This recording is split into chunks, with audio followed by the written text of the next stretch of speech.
Welcome, keeper of Gotham's darkest secrets, to a journey through the twisted corridors of madness where nightmares wear human faces and terror takes countless forms. Tonight, we descend into the psychological abyss that spawns the Dark Knight's most horrifying adversaries, those broken minds and corrupted souls who transform the streets of Gotham into a living hell. Let the distant sound of police sirens and the whisper of cape against stone carry you into peaceful slumber as we explore the gallery of monsters that defines what it truly means to stare into darkness and find it staring back. Close your eyes, guardian of sleep, and let these tales of madness and mayhem unfold like the shadows that dance across Gotham's endless night. In the beginning, before the Batman cast his shadow across Gotham's crime-ridden streets, before the symbol of the bat became both hope and terror, depending on which side of justice one stood, there existed a void in the criminal underworld that seemed to cry out for something unprecedented, something that would challenge not just the physical prowess of any would-be hero, but the very foundations of sanity itself. From this void emerged a figure so thoroughly, completely, and irredeemably insane that his very existence would redefine what it meant to be afraid, to laugh, and ultimately to understand that sometimes the line between comedy and tragedy is drawn in blood across a smile that never fades. This is the tale of the Joker,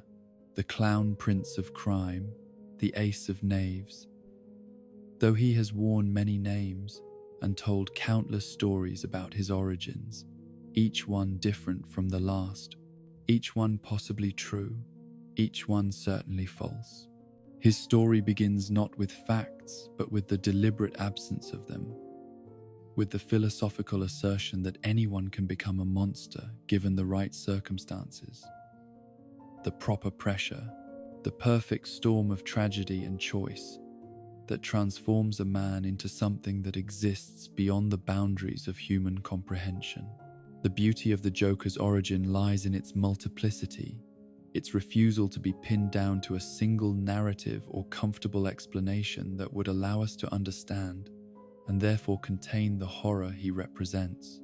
In some tellings, he was a failed comedian whose pregnant wife died in a household accident, leaving him desperate enough to accept a criminal job that would ultimately disfigure him and destroy his sanity. In others, he was a petty criminal who fell into a vat of industrial chemicals while fleeing the Batman,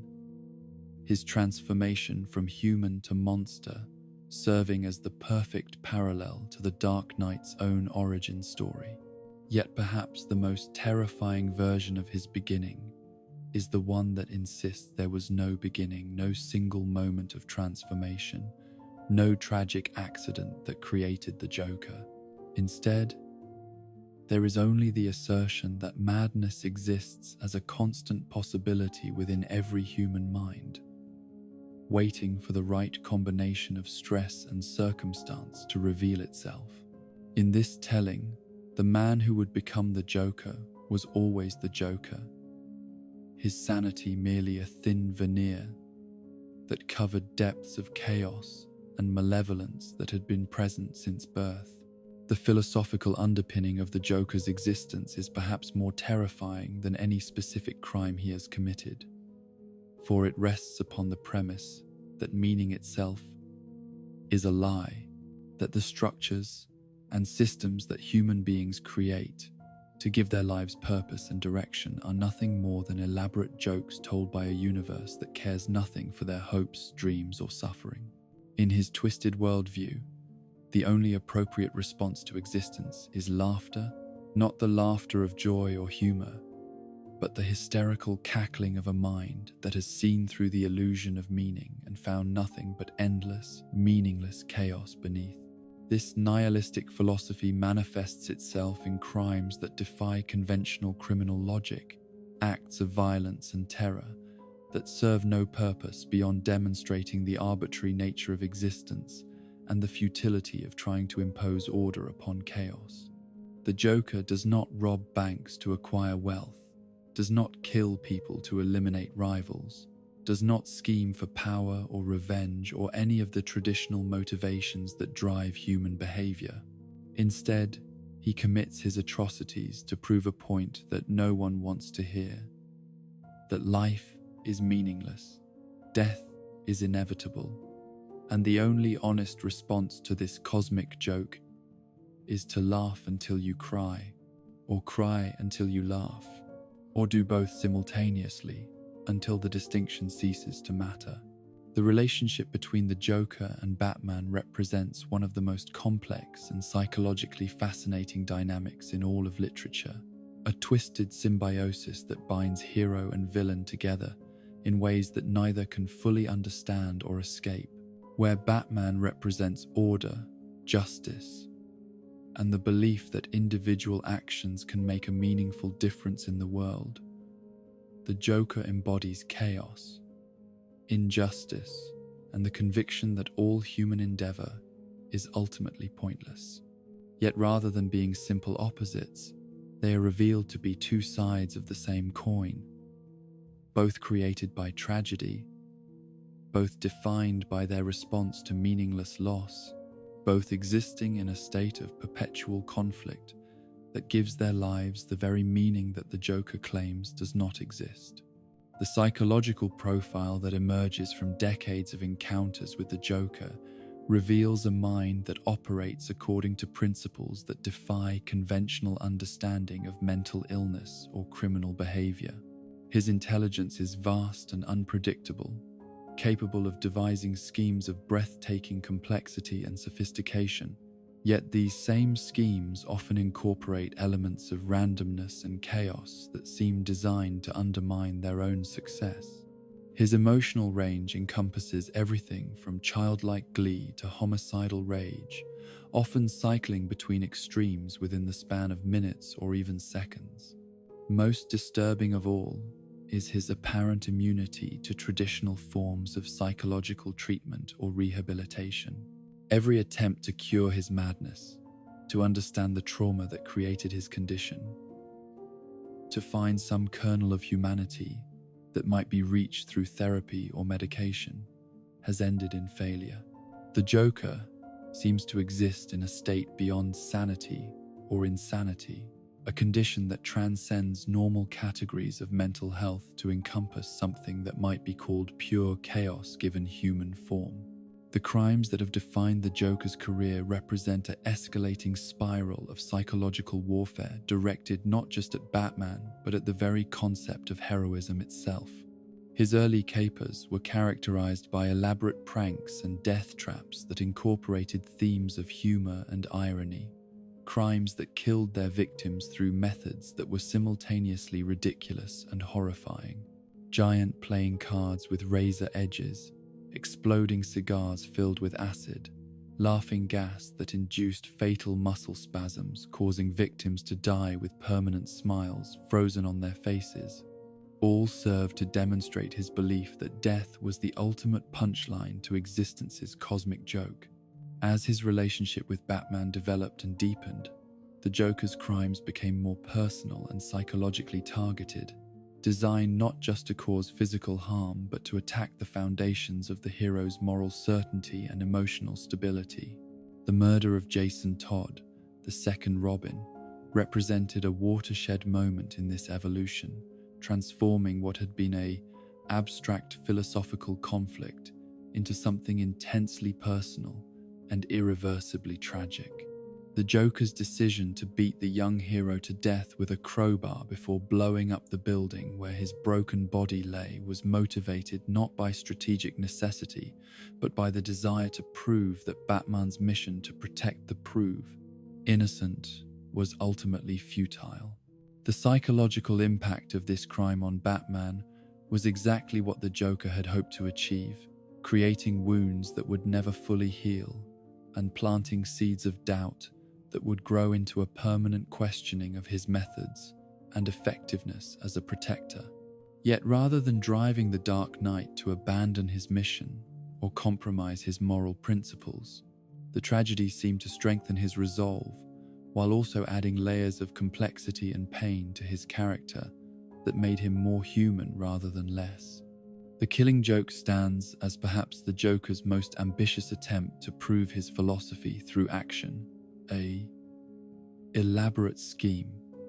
designed to demonstrate that anyone could be driven insane by the right combination of tragedy and pressure. His torture of Commissioner Gordon, his crippling of Barbara Gordon, his photographic documentation of their suffering, all served a single purpose: to prove that the difference between the sane and the insane was nothing more than one bad day, one moment of overwhelming horror that could transform any normal person into something resembling the Joker himself. The failure of this scheme to achieve its intended psychological effect served to highlight one of the fundamental flaws in the Joker's philosophy: the inability to account for human resilience and the capacity for individuals to find meaning and purpose, even in the face of senseless suffering. Commissioner Gordon's refusal to be broken by his ordeal, his insistence that Batman capture rather than kill his tormentor, demonstrated that some people possess an inner strength that cannot be destroyed by external circumstances, no matter how horrific. The various incarnations of the Joker across different media and interpretations have served to highlight different aspects of his character while maintaining the core elements that make him such an enduring and terrifying figure. The campy prankster of the 1960s television series emphasized the absurdist elements of his personality while downplaying the more disturbing psychological implications of his actions. The darker, more violent version presented in graphic novels and modern films has explored the full horror of his philosophy while maintaining the essential unpredictability that makes him so dangerous. Perhaps most disturbing of all are the interpretations that suggest the Joker may not be a single individual, but rather an idea or condition that can manifest itself in different people under the right circumstances. This reading transforms him from a specific criminal into a recurring nightmare, a form of madness that exists as a constant threat to civilized society and can emerge whenever the conditions are right for chaos to overwhelm order.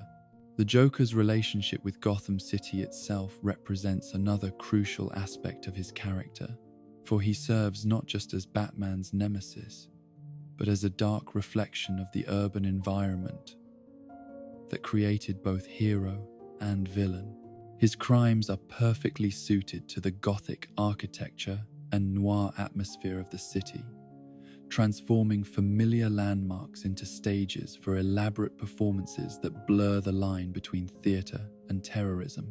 The abandoned amusement parks, defunct chemical plants, and decaying industrial facilities that serve as his hideouts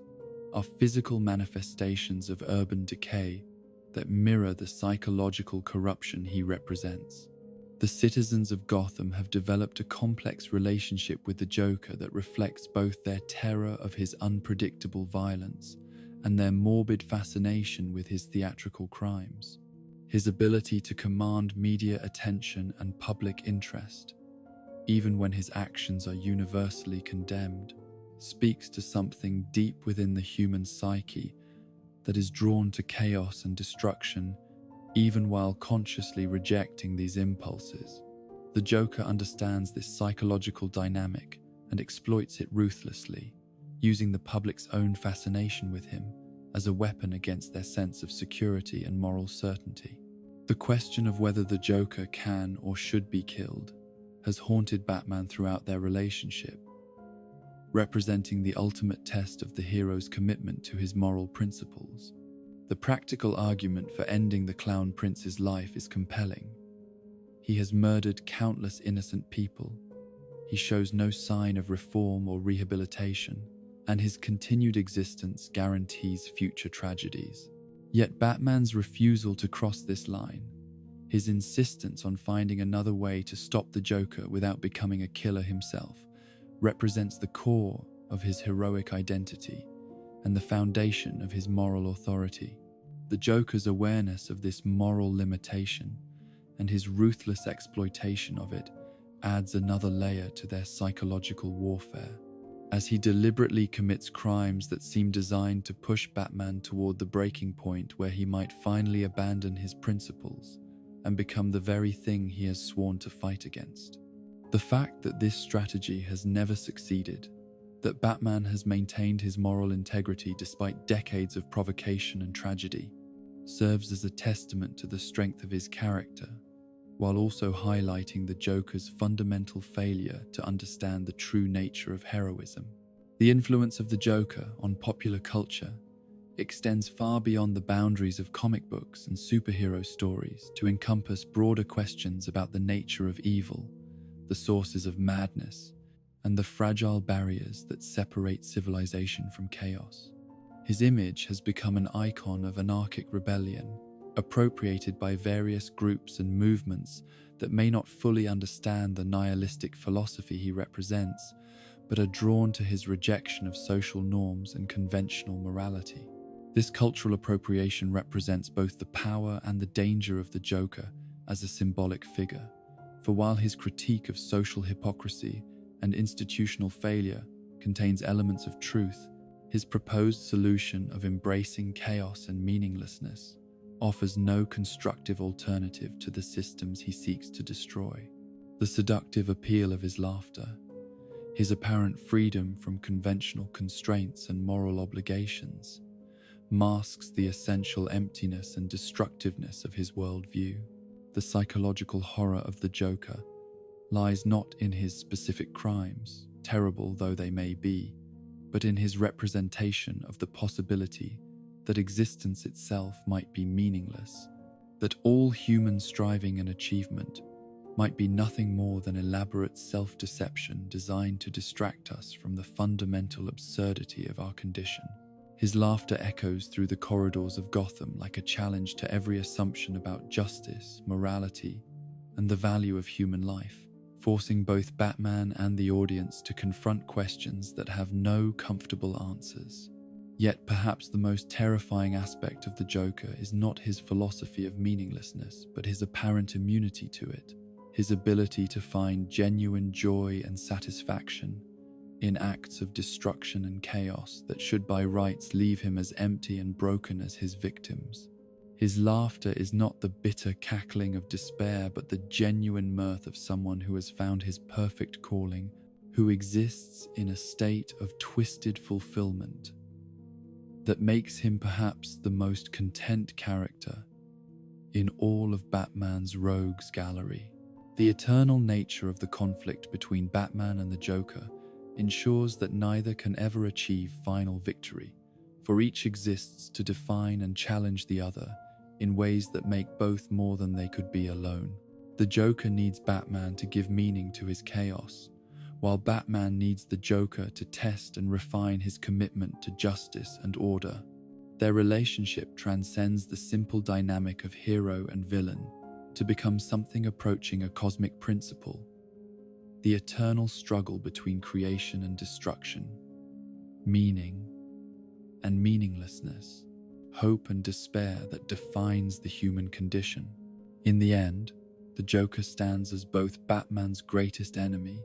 and his most valuable teacher, the dark mirror that reveals the true nature of heroism by showing what lies on the other side of the moral choices that define character. His existence serves as a constant reminder that the line between sanity and madness, between hero and villain, between laughter and screams, is thinner than we would like to believe, and must be defended every day through conscious choice and unwavering commitment to the principles that separate civilization from chaos. The legacy of the Joker in the annals of fictional villainy lies not in his body count or his criminal achievements, but in his embodiment of fundamental questions about the nature of existence that have haunted human consciousness since the beginning of thought itself. He is the void that exists at the heart of every philosophical system, the question mark that follows every assertion of meaning, the laughter that echoes in the darkness long after the joke has ended, and the bodies have been counted, and the tears have been shed. And so, the Clown Prince of Crime continues his eternal dance with the Dark Knight, each encounter adding new layers to a relationship that has become one of the defining mythologies of modern culture, a story that speaks to our deepest fears about the fragility of sanity and the constant possibility that the world we have built upon assumptions of meaning and order might at any moment reveal itself to be nothing more than an elaborate setup for a punchline that only madmen can understand, delivered by a grinning, skull-faced figure who stands at the intersection of comedy and tragedy, reminding us that sometimes the only difference between the two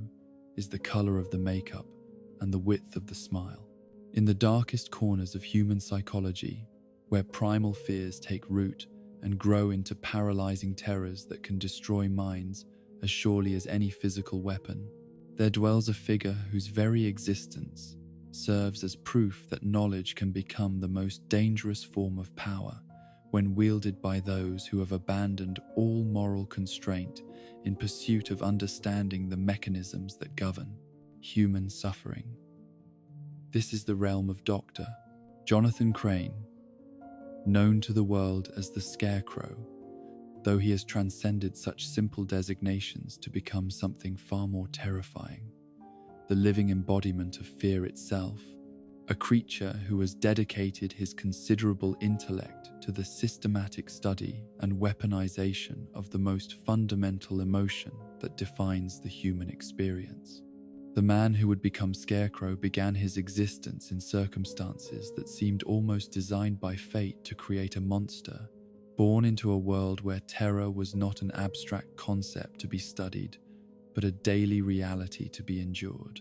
Jonathan Crane's childhood was a masterpiece of psychological torture, orchestrated by a grandmother whose religious fanaticism had twisted into something resembling medieval sadism, complete with punishments that would have been considered excessive in the darkest ages of human history. Beatings were administered not just for infractions, but for thoughts, for dreams, for the simple act of existing in a world that she perceived as inherently sinful. The Scarecrow that dominated the Crane family farm served as both literal guardian of the crops and metaphorical representation of the fear that ruled every aspect of young Jonathan's development. This crude figure of straw and cloth, designed to frighten away birds and small animals, became the focal point for traumas that would shape his understanding of fear as the most honest and pure of all human emotions, the one feeling that could cut through pretense and social conditioning to reveal the naked truth of what people really were beneath their carefully constructed facades. The isolation that characterized Crane's formative years was not merely physical but intellectual and emotional, as his obvious intelligence and academic promise were viewed by his grandmother as evidence of pride and worldly ambition that needed to be beaten out of him through systematic application of pain and humiliation. His early fascination with the mechanisms of fear was born not from sadistic pleasure but from desperate need to understand the forces that controlled his daily existence, to find some way of gaining mastery over emotions that threatened to overwhelm his developing psyche. The transformation from victim to student of fear occurred gradually, as Crane's natural analytical abilities began to dissect and categorize the various forms of terror that defined his childhood experience. He learned to recognize the subtle differences between different types of fear: the immediate physical terror of anticipated pain, the deeper psychological dread of abandonment and rejection, the existential horror of meaninglessness and death that lurked beneath all conscious thought. Each category was studied, analyzed, and eventually mastered as he developed the intellectual framework that would later allow him to weaponize these insights against others. The academic success that eventually provided Crane's escape from his nightmarish childhood was built upon foundations of genuine intellectual brilliance, yet it was brilliance that had been shaped and focused by experiences that no child should ever endure. His doctoral dissertation on the psychology of fear was hailed as groundbreaking work that opened new avenues for understanding phobias and anxiety disorders. Yet it contained within its scholarly language and academic citations the seeds of methodologies that would later be employed to torture and terrorize innocent victims. The position at Gotham University that Crane obtained upon completion of his studies should have provided him with legitimate outlets for his research interests and the opportunity to use his insights to help patients overcome the fears that limited their lives and compromised their happiness. Instead, it became a platform for increasingly unethical experiments that pushed the boundaries of acceptable research while providing him with access to vulnerable subjects who trusted him to act in their best interests rather than exploit their weaknesses for his own twisted purposes. The fear toxins that would become Scarecrow's signature weapon began as legitimate pharmaceutical research into the neurochemical basis of anxiety and terror, compounds designed to isolate and study the specific brain mechanisms that governed fear responses in humans and laboratory animals. The early versions of these drugs were crude and unpredictable, causing effects that ranged from mild disorientation to complete psychological breakdown. Yet they provided Crane with the proof of concept that chemical manipulation of fear was not only possible, but potentially unlimited in its applications. The evolution of his fear toxins over the years represents a disturbing chronicle of scientific advancement perverted to serve malevolent purposes. As each new formulation incorporated lessons learned from previous experiments, while adding refinements that made the compounds more targeted, more potent, and more resistant to conventional medical treatment. The mature versions of his chemicals could induce specific phobias, trigger traumatic memories, or create entirely new forms of terror that had no basis in the victim's actual experience, but felt completely real to their poisoned consciousness. The psychology that drove Crane's research went far beyond simple sadism or desire for power to encompass a genuine philosophical conviction that fear was the only honest emotion, the one feeling that could not be faked or suppressed, the ultimate test of character that revealed who people truly were when stripped of their social masks and cultural conditioning. In his twisted worldview, he was not torturing his victims, but liberating them from the lies and self-deceptions that prevented them from confronting the fundamental truths about their own nature and mortality. The adoption of the Scarecrow identity represented both a psychological break from his human identity and a practical necessity for conducting research that had moved far beyond the boundaries of legal or ethical acceptability. The costume he created was a masterpiece of psychological warfare, combining elements that triggered primal fears of death, decay, and supernatural menace, while also serving practical functions as a delivery system for his fear toxins and a shield against their effects on his own consciousness. The physical transformation that accompanied his psychological evolution was as disturbing as any of his chemical creations, as years of exposure to his own toxins and the stress of conducting increasingly extreme experiments had left him gaunt and skeletal, more resembling the Scarecrow that had haunted his childhood than any normal human being. His movements became jerky and unnatural. His voice took on the qualities of rustling straw and whispered threats, and his very presence began to evoke fear responses in those who encountered him even before his chemicals took effect. The methodology that Scarecrow employed in his crimes demonstrated the systematic application of academic research principles to the practice of terrorism, with each attack serving as both a practical demonstration of his power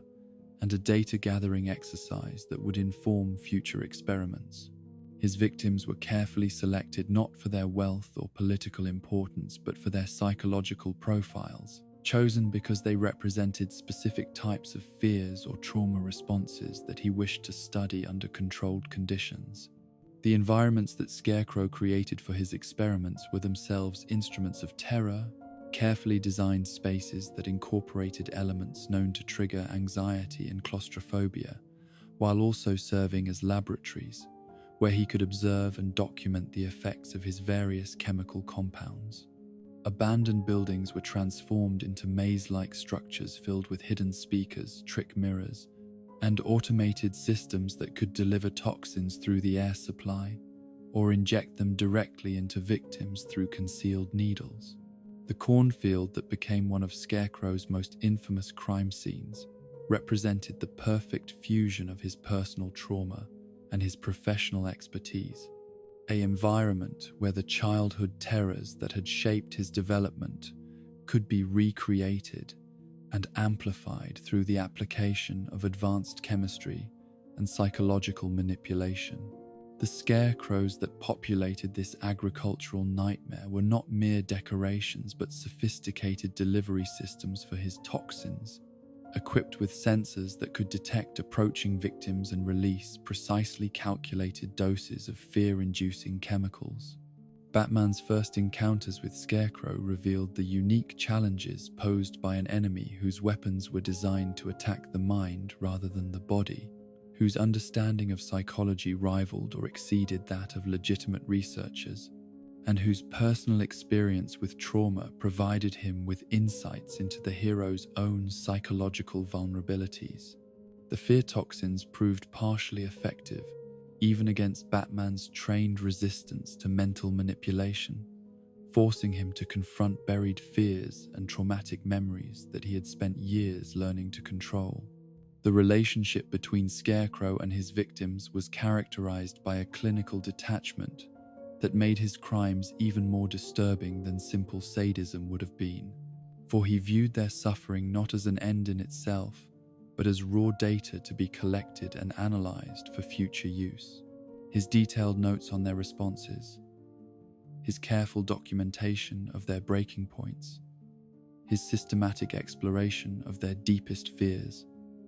all served to transform human anguish into abstract information that could be processed and categorized without emotional involvement. The specific fears that Scarecrow chose to exploit in different victims revealed his sophisticated understanding of human psychology and his ability to identify the particular anxieties that would be most effective against individual targets. Claustrophobia was induced through carefully constructed environments that gradually narrowed around the victim, while fear of heights was triggered through hallucinogenic compounds that made solid ground appear to dissolve beneath their feet, leaving them suspended over endless voids that existed only in their poisoned minds. The children who sometimes became targets of Scarecrow's experiments represented perhaps the most disturbing aspect of his criminal career, for his research had convinced him that fear responses were most malleable and informative when studied in developing minds that had not yet learned to suppress or rationalize their emotional reactions. The techniques he employed against these young victims were specifically designed to create lasting trauma that would serve as permanent reminders of their encounter with him, psychological scars that would influence their behavior and decision-making for the rest of their lives. Arkham Asylum served as both prison and laboratory for Scarecrow during his periods of incarceration, providing him with access to a population of mentally ill patients whose existing psychological conditions made them ideal subjects for his ongoing research into the mechanisms of fear and madness. His influence within the institution extended far beyond his official status as an inmate, as his expertise in psychology and pharmacology made him a valuable consultant for staff members who were unaware of his true agenda. The fear toxin that Scarecrow developed specifically for use against Batman represented the culmination of years of research into the hero's psychological profile a compound designed to exploit the specific traumas and anxieties that drove his crusade against crime, while also attacking the emotional foundations of his heroic identity. The visions induced by this specialized formula forced Batman to relive the murder of his parents, while also confronting his deepest fears about the effectiveness of his methods and the possibility that his war on crime was ultimately futile. The philosophical debates that occurred during Scarecrow's encounters with Batman revealed the intellectual sophistication that lay beneath his monstrous exterior, as he articulated coherent arguments about the nature of fear and its role in human development that contained enough truth to make them genuinely unsettling. His contention that courage was merely ignorance of danger, that heroism was a form of mental illness that prevented proper recognition of risk, and that fear was the only rational response to existence in a hostile universe, all challenged Batman's fundamental assumptions about justice and morality. The various incarnations of Scarecrow's costume and methodology across different encounters reflected both his evolving understanding of fear psychology and his adaptation to changing circumstances and available resources. The crude burlap sack and rope of his early appearances gave way to more sophisticated outfits that incorporated advanced technology and chemical delivery systems, while maintaining the essential elements that made his appearance psychologically disturbing to those who encountered him. The environmental storytelling that characterized Scarecrow's crime scenes revealed his artistic sensibilities and his understanding that fear was not merely a neurochemical response, but a complex emotional state that could be enhanced through careful attention to setting, lighting, sound, and other atmospheric elements. His lairs were theater sets designed to induce specific emotional states in his victims, while also serving practical functions as laboratories and storage facilities for his chemical arsenal. The academic papers that Scarecrow continued to publish under pseudonyms even after his criminal career began demonstrated his ongoing commitment to legitimate research alongside his illegal experiments, creating a body of scholarly work that advanced the field of psychology, while also providing cover for methodologies that no ethical researcher would ever employ. The peer review process that allowed these papers to be published revealed the inadequate oversight that existed within the academic community and the ease with which dangerous research could be disguised as legitimate inquiry. The relationship between Scarecrow and other members of Batman's rogues gallery was characterized by mutual respect for his expertise in psychological manipulation, combined with wariness about his tendency to use allies as experimental subjects when opportunities arose. His collaborations with villains like Joker and Mad Hatter often ended badly when his partners discovered that they had been exposed to subtle doses of his fear toxins designed to study their reactions and identify their own psychological vulnerabilities. The treatment protocols that were attempted by various psychiatrists and medical professionals who encountered Scarecrow during his periods of incarceration revealed the inadequacy of conventional therapeutic approaches when applied to someone whose mental illness was combined with genuine expertise in the very field that was supposed to cure him. His ability to manipulate therapists, to turn their own techniques against them, and to continue his research, even while supposedly receiving treatment, made him perhaps the most challenging patient in Arkham's long history of difficult cases. The fear that Scarecrow himself experienced, buried beneath layers of intellectual rationalization and chemical conditioning, centered around the possibility that his research might be wrong, that fear might not be the fundamental organizing principle of human consciousness that he believed it to be, and that his entire life's work might be based on flawed premises derived from his own traumatic childhood experiences. This meta-fear, the terror of a fear researcher, who might be afraid of being wrong about fear itself, added layers of complexity to his psychology that made him more human and therefore more disturbing than a simple monster would have been. The legacy of Scarecrow in Batman's rogues gallery lies not in his body count or his criminal achievements, but in his embodiment of the ways that knowledge can be perverted to serve evil ends. That expertise can become a weapon against the very people it was supposed to help, and that the thin line between researcher and subject, doctor and patient, helper and predator can be crossed almost imperceptibly by those who lose sight of the moral principles that should guide the application of power over others. The ultimate horror of the Scarecrow is not his ability to induce fear in others, but his success in transforming fear from a natural protective mechanism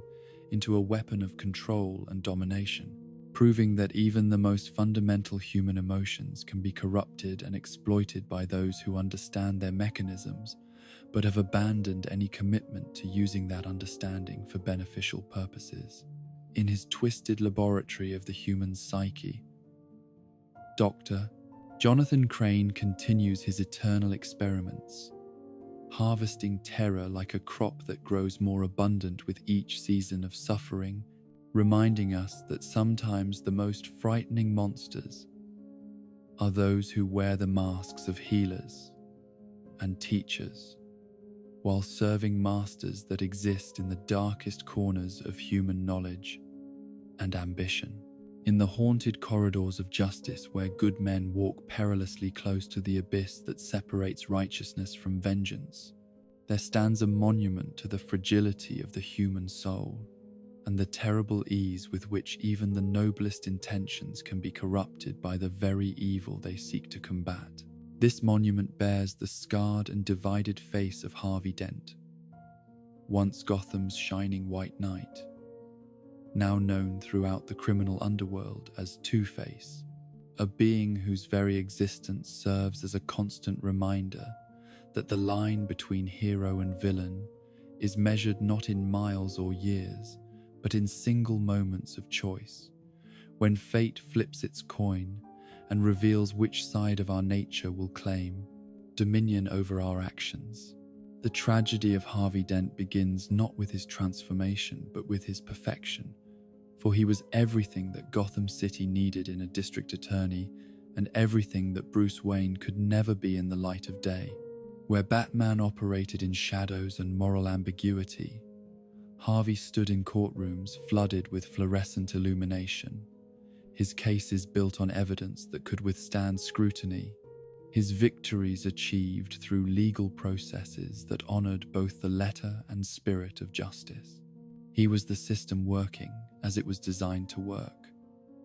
proof that corruption could be fought and defeated through legitimate means when wielded by individuals of sufficient courage and moral clarity. The partnership between Harvey Dent and Batman represented a perfect synthesis of legal and extra-legal approaches to crime fighting, with the district attorney providing the courtroom victories that could put criminals behind bars permanently, while the Dark Knight gathered the evidence and testimony that made those victories possible. Their collaboration was built upon mutual respect and shared commitment to justice, yet it also contained the seeds of its own destruction, for Harvey's reliance on Batman's methods gradually exposed him to the moral compromises and ethical ambiguities that defined vigilante justice. The psychological profile that emerged during Harvey's years as district attorney revealed a mind that sought certainty in an uncertain world, someone who needed clear distinctions between right and wrong, guilt and innocence, justice and injustice to function effectively in his role as prosecutor. His success in the courtroom was built upon his ability to present complex cases in terms of simple moral choices, to convince juries that the evidence pointed clearly toward truth rather than ambiguity, to maintain faith in a legal system that often failed to deliver the outcomes that justice seemed to demand. Yet beneath this facade of moral certainty lay deeper psychological currents that spoke to unresolved conflicts and suppressed doubts about the nature of justice itself. Harvey's childhood had been marked by an abusive father whose discipline was arbitrary and cruel,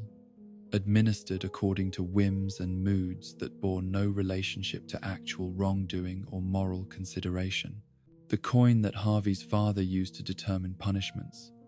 a battered two-headed quarter that ensured the outcome was always the same, became an early symbol of the capricious nature of authority and the ways that power could be corrupted by those who wielded it. The scarring that would ultimately define Harvey Dent's transformation occurred during what should have been a moment of triumph,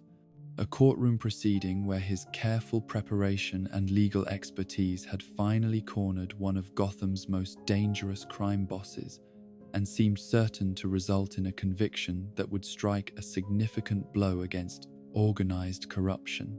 The acid that Sal Maroni hurled across the courtroom was intended to blind and disfigure the prosecutor, to demonstrate the futility of opposing criminal enterprises that had the resources and ruthlessness to strike back at those who threatened their operations. The physical transformation that resulted from this attack was devastating enough, leaving Harvey with scarring that covered half of his face and created a visual representation of duality that would become central to his new identity. Yet the psychological damage was far more profound and lasting. For the randomness of the attack, the way it had destroyed his appearance and his future in a single moment of violence, challenged every assumption he had held about justice, fairness, and the relationship between actions and consequences.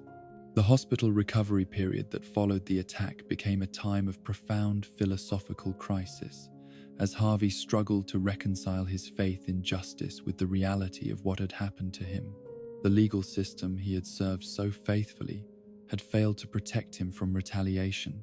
The careful preparation and ethical conduct that had defined his career had been rendered meaningless by a single act of criminal violence, and the future he had planned based on merit and moral behavior had been destroyed by forces that operated according to no rational or ethical principles.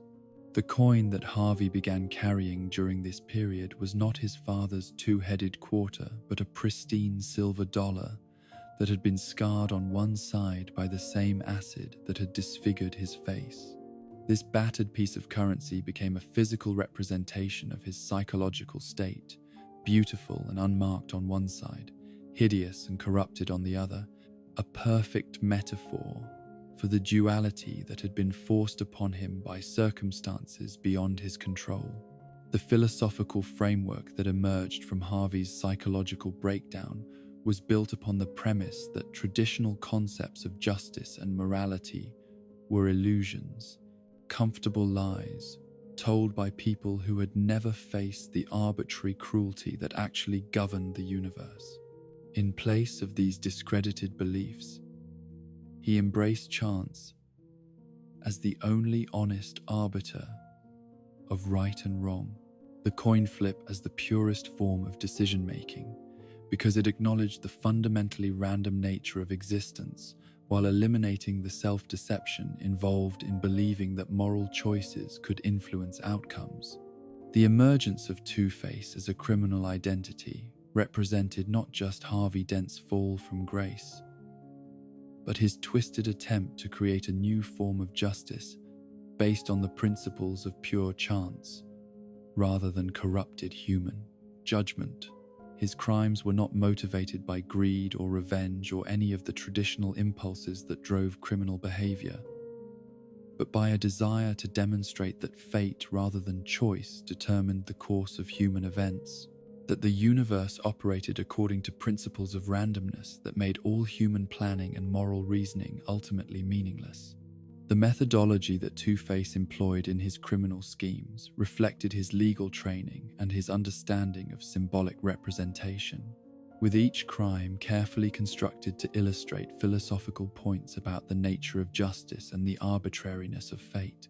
Banks were robbed not for their money, but because they represented institutions built on the illusion of security and predictability. Courthouses were attacked because they embodied the false promise that legal processes could deliver fair outcomes,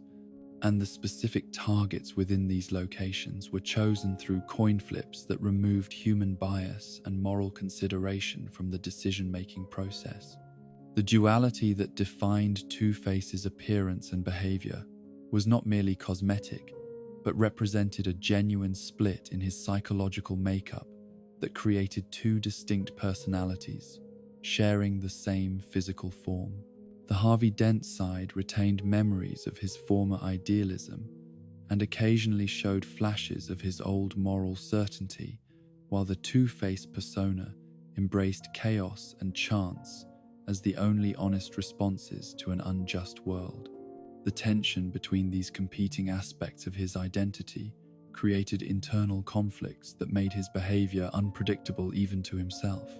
The coin that governed Two-Face's decisions became the central organizing principle of his existence,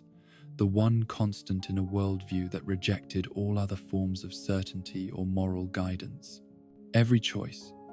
from the selection of criminal targets to the fate of individual victims, was determined by the outcome of a coin flip, with the scarred side representing death or destruction, and the clean side indicating mercy or reprieve.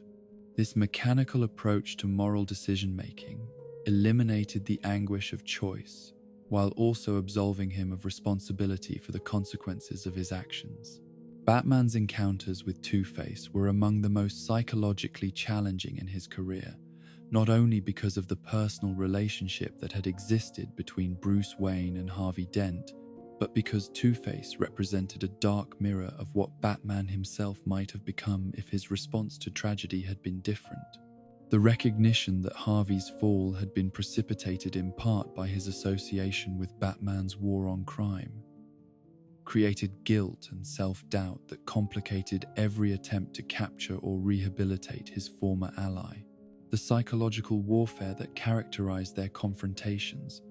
went beyond simple good versus evil to encompass competing philosophies about the nature of justice and the proper response to an unjust world. Two-Face's arguments about the arbitrariness of moral systems and the futility of trying to impose order upon chaos contained enough truth to make them genuinely unsettling, forcing Batman to confront uncomfortable questions about his own methods and motivations, while also testing his commitment to the principles that guided his crusade against crime. The various schemes that Two-Face devised over the years demonstrated his ability to combine legal expertise with criminal cunning, creating elaborate plans that exploited loopholes in both law enforcement procedures and criminal justice systems, while also serving his philosophical agenda of demonstrating the random nature of justice. His knowledge of police protocols and court procedures, gained during his years as a prosecutor, allowed him to anticipate and counter many of the strategies that would normally be employed against organized criminal enterprises. The relationship between Two-Face and other members of Batman's rogues gallery was complicated by his background as a former law enforcement official and his philosophical differences with criminals who were motivated by more traditional forms of self-interest. His insistence on making all decisions through coin flips made him an unreliable partner in criminal enterprises, while his legal knowledge and prosecutorial experience made other villains wary of trusting him with sensitive information about their operations. The treatment attempts that were made by various psychiatrists and medical professionals during Two-Face's periods of incarceration revealed the complexity of his psychological condition and the difficulty of addressing trauma that had been compounded by philosophical crisis and identity fragmentation. Traditional therapeutic approaches proved inadequate when applied to someone whose mental illness was reinforced by a coherent worldview that rejected the premises upon which mental health treatment was based. The surgical procedures that were occasionally attempted to repair Two-Face's facial scarring met with mixed success, for while medical technology could address the physical disfigurement, the psychological damage that the scarring represented had become so central to his identity that removing it often triggered severe identity crises that made his mental condition worse rather than better. The coin that determined whether he would undergo such procedures became a source of hope and terror for those who cared about Harvey Dent's recovery, as its outcome would determine whether healing or continued suffering would define his future. The symbolic significance of Two-Face within Batman's rogues gallery extends beyond his personal tragedy to encompass broader themes about the nature of justice, the corruption of idealism, and the thin line that separates those who fight monsters from becoming monsters themselves.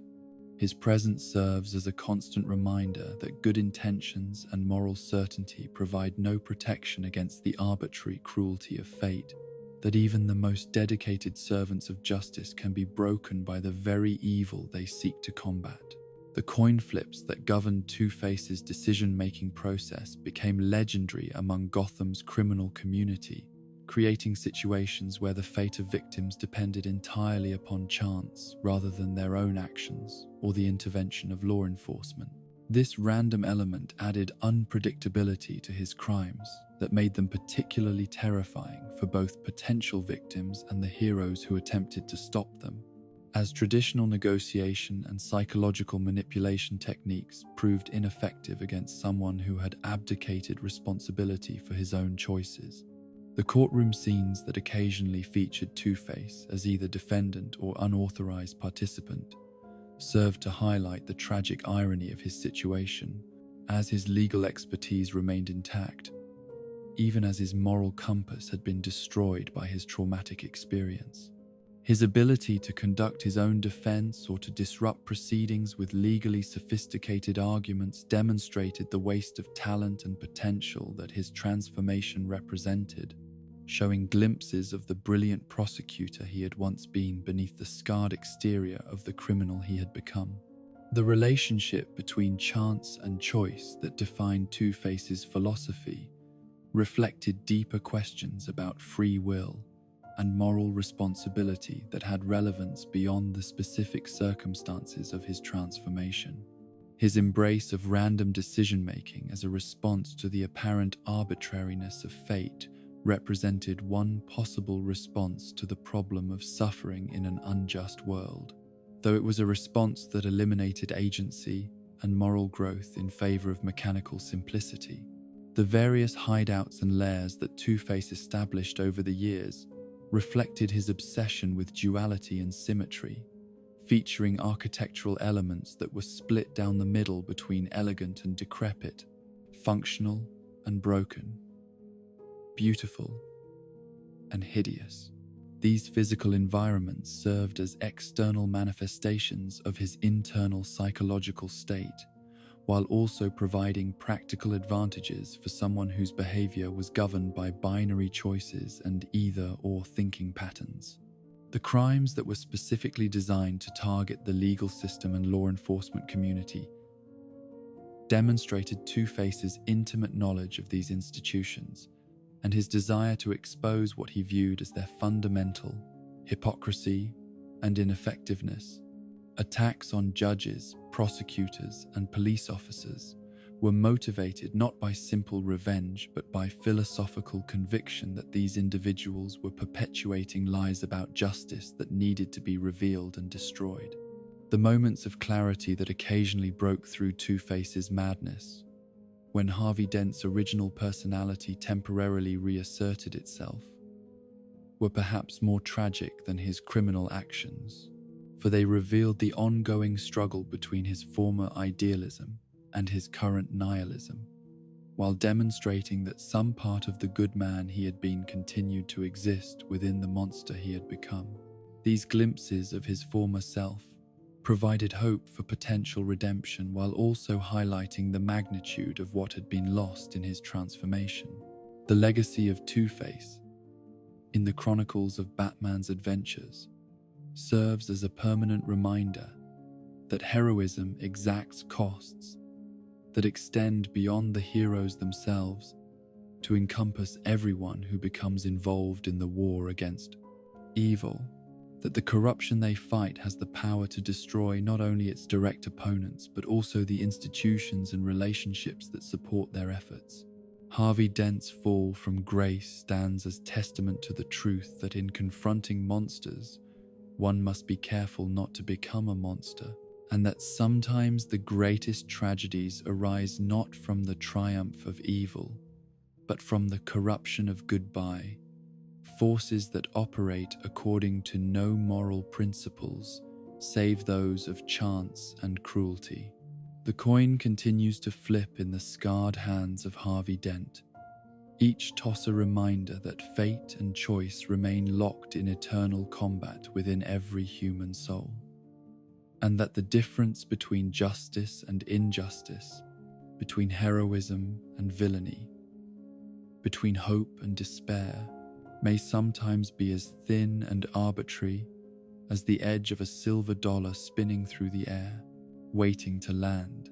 and reveal which side of human nature will claim victory in the endless struggle between order and chaos that defines the human condition in all its tragic complexity and terrifying possibility. In the frozen wasteland of human emotion, where love becomes obsession and devotion, transforms into the very force that destroys what it seeks to preserve,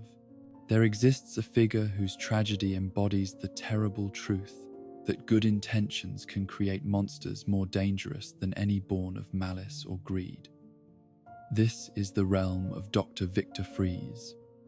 known to the world as Mr. Freeze,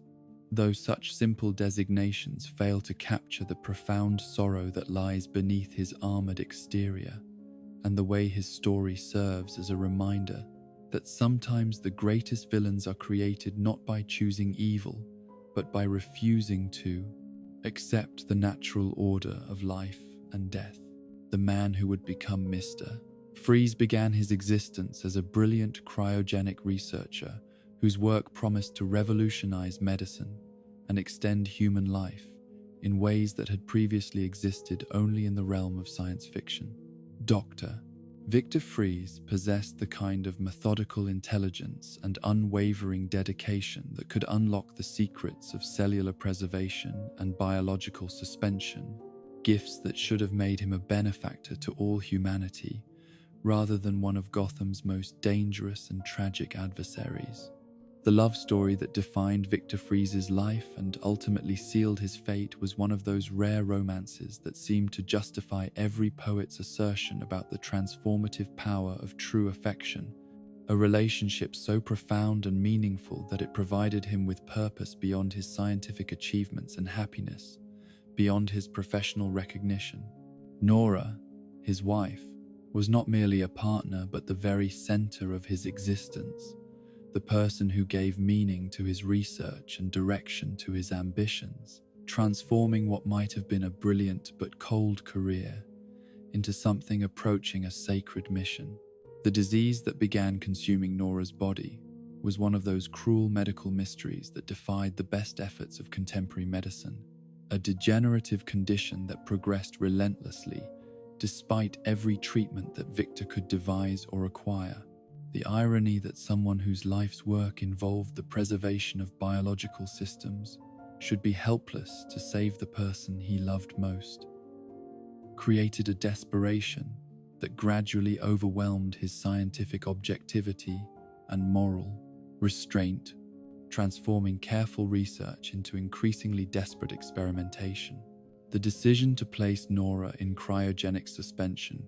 was presented as a temporary measure, a way to halt the progression of her disease until medical science could develop treatments that would restore her to health and allow their life together to continue. The experimental nature of the procedure was acknowledged but accepted as preferable to the certainty of death, a calculated risk taken by two people who refused to surrender their future to the limitations of current medical knowledge. The laboratory accident that transformed Victor Fries from human researcher into something approaching a living embodiment of absolute zero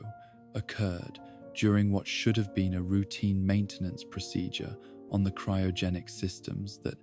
sustained Nora's suspended animation.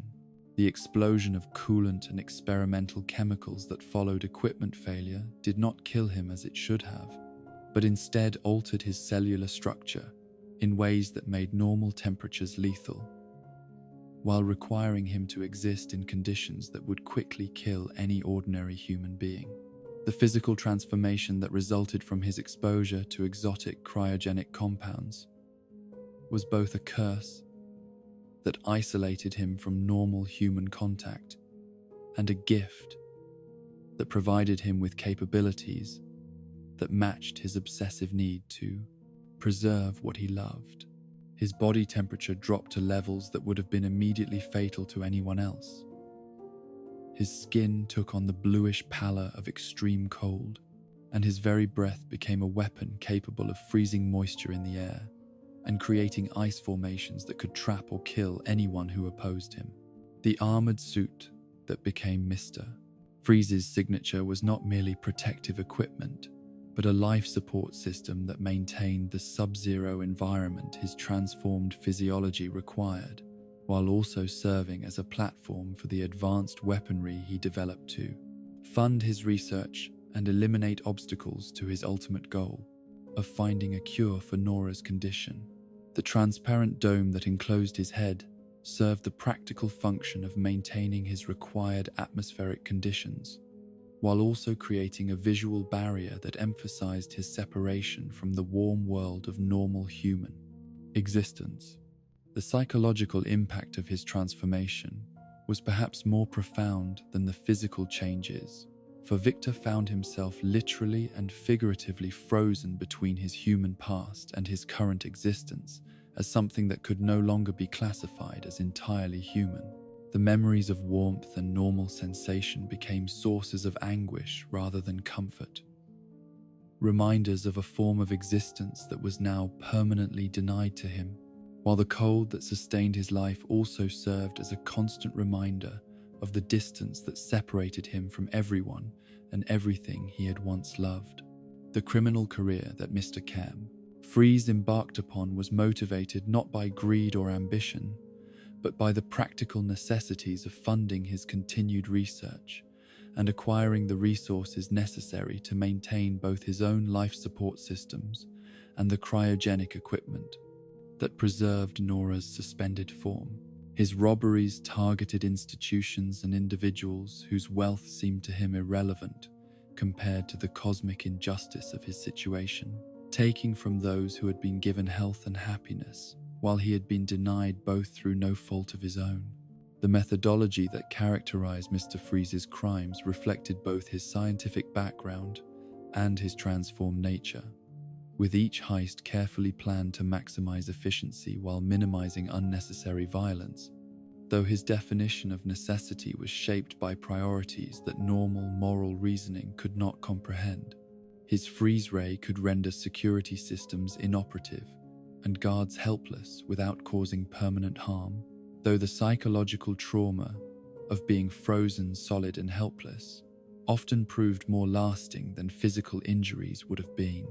The ice sculptures that Mr. Freeze sometimes created from his victims served multiple purposes beyond simple intimidation, functioning as artistic expressions of his frozen emotional state, while also demonstrating the precision control he had developed over his cryogenic abilities.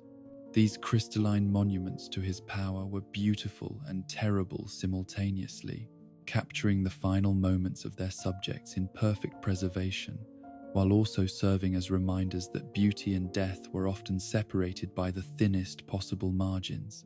The relationship between Mr. Freeze and Batman was complicated by the obvious nobility of his ultimate goal and the genuine tragedy of his circumstances, creating moral complexities that could not be resolved through simple applications of justice or law enforcement.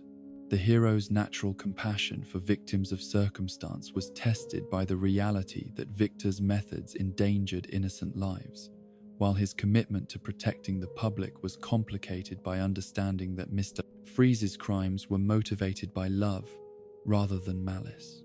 The various schemes that Mr. Freeze devised over the years demonstrated his ability to combine scientific expertise with criminal cunning, while never losing sight of his primary objective of finding a cure for Nora's condition and returning her to conscious life. His partnership with other criminals was always temporary and conditional, limited to situations where their resources or expertise could advance his research or provide him with materials and equipment that he could not acquire through legitimate channels. The laboratory that Mr. Freeze established as his primary base of operations was a masterpiece of cryogenic engineering that served simultaneously as research facility, fortress, and shrine to his frozen love.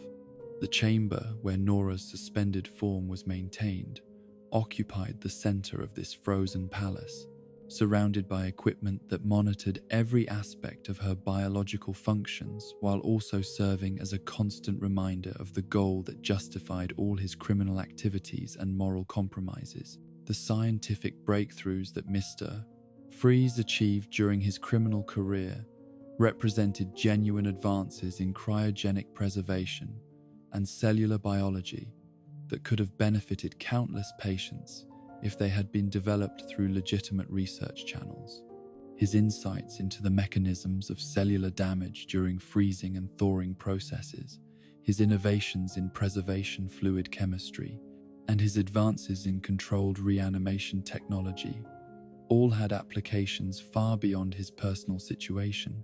yet they remained locked away in his private laboratory, where they served only his obsessive quest. The other criminals who occasionally sought Mr. Freeze's expertise or partnership quickly learned that his priorities were fundamentally different from their own, that his commitment to preserving Nora took precedence over any other consideration, including personal safety, criminal loyalty, or strategic advantage. His willingness to abandon allies or betray criminal partnerships when Nora's welfare was at stake made him a valuable but unreliable collaborator whose ultimate loyalty could never be purchased or negotiated. The moments when Mr. Freeze was forced to confront the possibility that his quest might be futile, that Nora might never be successfully revived, or that her disease might prove incurable even with future medical advances, revealed the psychological fragility that lay beneath his ice-cold exterior. These crises of faith were often triggered by scientific setbacks or equipment failures that threatened her preservation, creating emotional storms that manifested as particularly violent criminal rampages or desperate schemes to acquire resources that might not even exist. The ethical questions raised by Mr. Freeze's situation extended beyond the immediate concerns of his criminal activities to encompass broader issues about the limits of love, the acceptable costs of preserving life, and the point at which devotion becomes destructive obsession. His willingness to harm innocent people to fund research that might save one person challenged conventional moral calculations about the relative value of different lives, while also illuminating the ways that grief and desperation could corrupt even the noblest intentions. The technological marvels that Mr. Freeze created in pursuit of his goal represented the kind of scientific achievement that normally earned Nobel Prizes and international recognition. Yet they were developed in isolation and secrecy by someone whose work could never be published or peer-reviewed due to the criminal activities that funded it. The irony that some of the most advanced cryogenic research in human history was being conducted by a wanted criminal in a hidden laboratory highlighted the tragic waste of potential that his transformation represented. The ice that served as both Mr. Freeze's weapon and his prison became a metaphor for the emotional state that defined his existence, beautiful and pure in its crystalline perfection, yet deadly to anyone who came into contact with it. The frozen landscape of his heart allowed no room for warmth or growth or change, preserving his love for Nora in the same pristine condition as her suspended body, while also preventing him from experiencing any other emotions or forming any other meaningful relationships. The various attempts to cure or reverse Mr. Freeze's condition met with limited success. For while medical science could potentially address the physical aspects of his transformation, the psychological dependence upon his frozen state had become so central to his identity that warmth represented not healing, but the ultimate betrayal of his commitment to Nora. The possibility of returning to normal human existence lost its appeal when measured against the risk that such a change might compromise his ability to continue his research or maintain the equipment that preserved his wife. The seasonal patterns that sometimes influenced Mr. Freeze's criminal activities reflected both the practical requirements of his equipment and the symbolic resonance of winter as a time of death and preservation, sleep and waiting. His crimes often escalated during Gotham's coldest months when his abilities were enhanced by environmental conditions, while the arrival of spring and warmer weather forced him to retreat to his frozen sanctuary where he could continue his work in isolation. The relationship between preservation and death that defined Mr.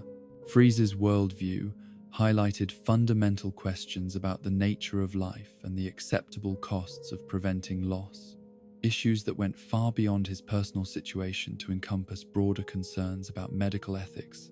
and the lengths to which love could justify going. His success in maintaining Nora's biological functions while keeping her consciousness suspended raised questions about whether such existence could truly be called life, or whether it represented a form of death that was simply more prolonged and expensive than traditional burial. The beauty that Mr. Freeze found in ice and snow and all things frozen served as both aesthetic preference and philosophical statement about the superiority of preservation over change, stasis over growth, perfect crystalline order over the messy unpredictability of warm life.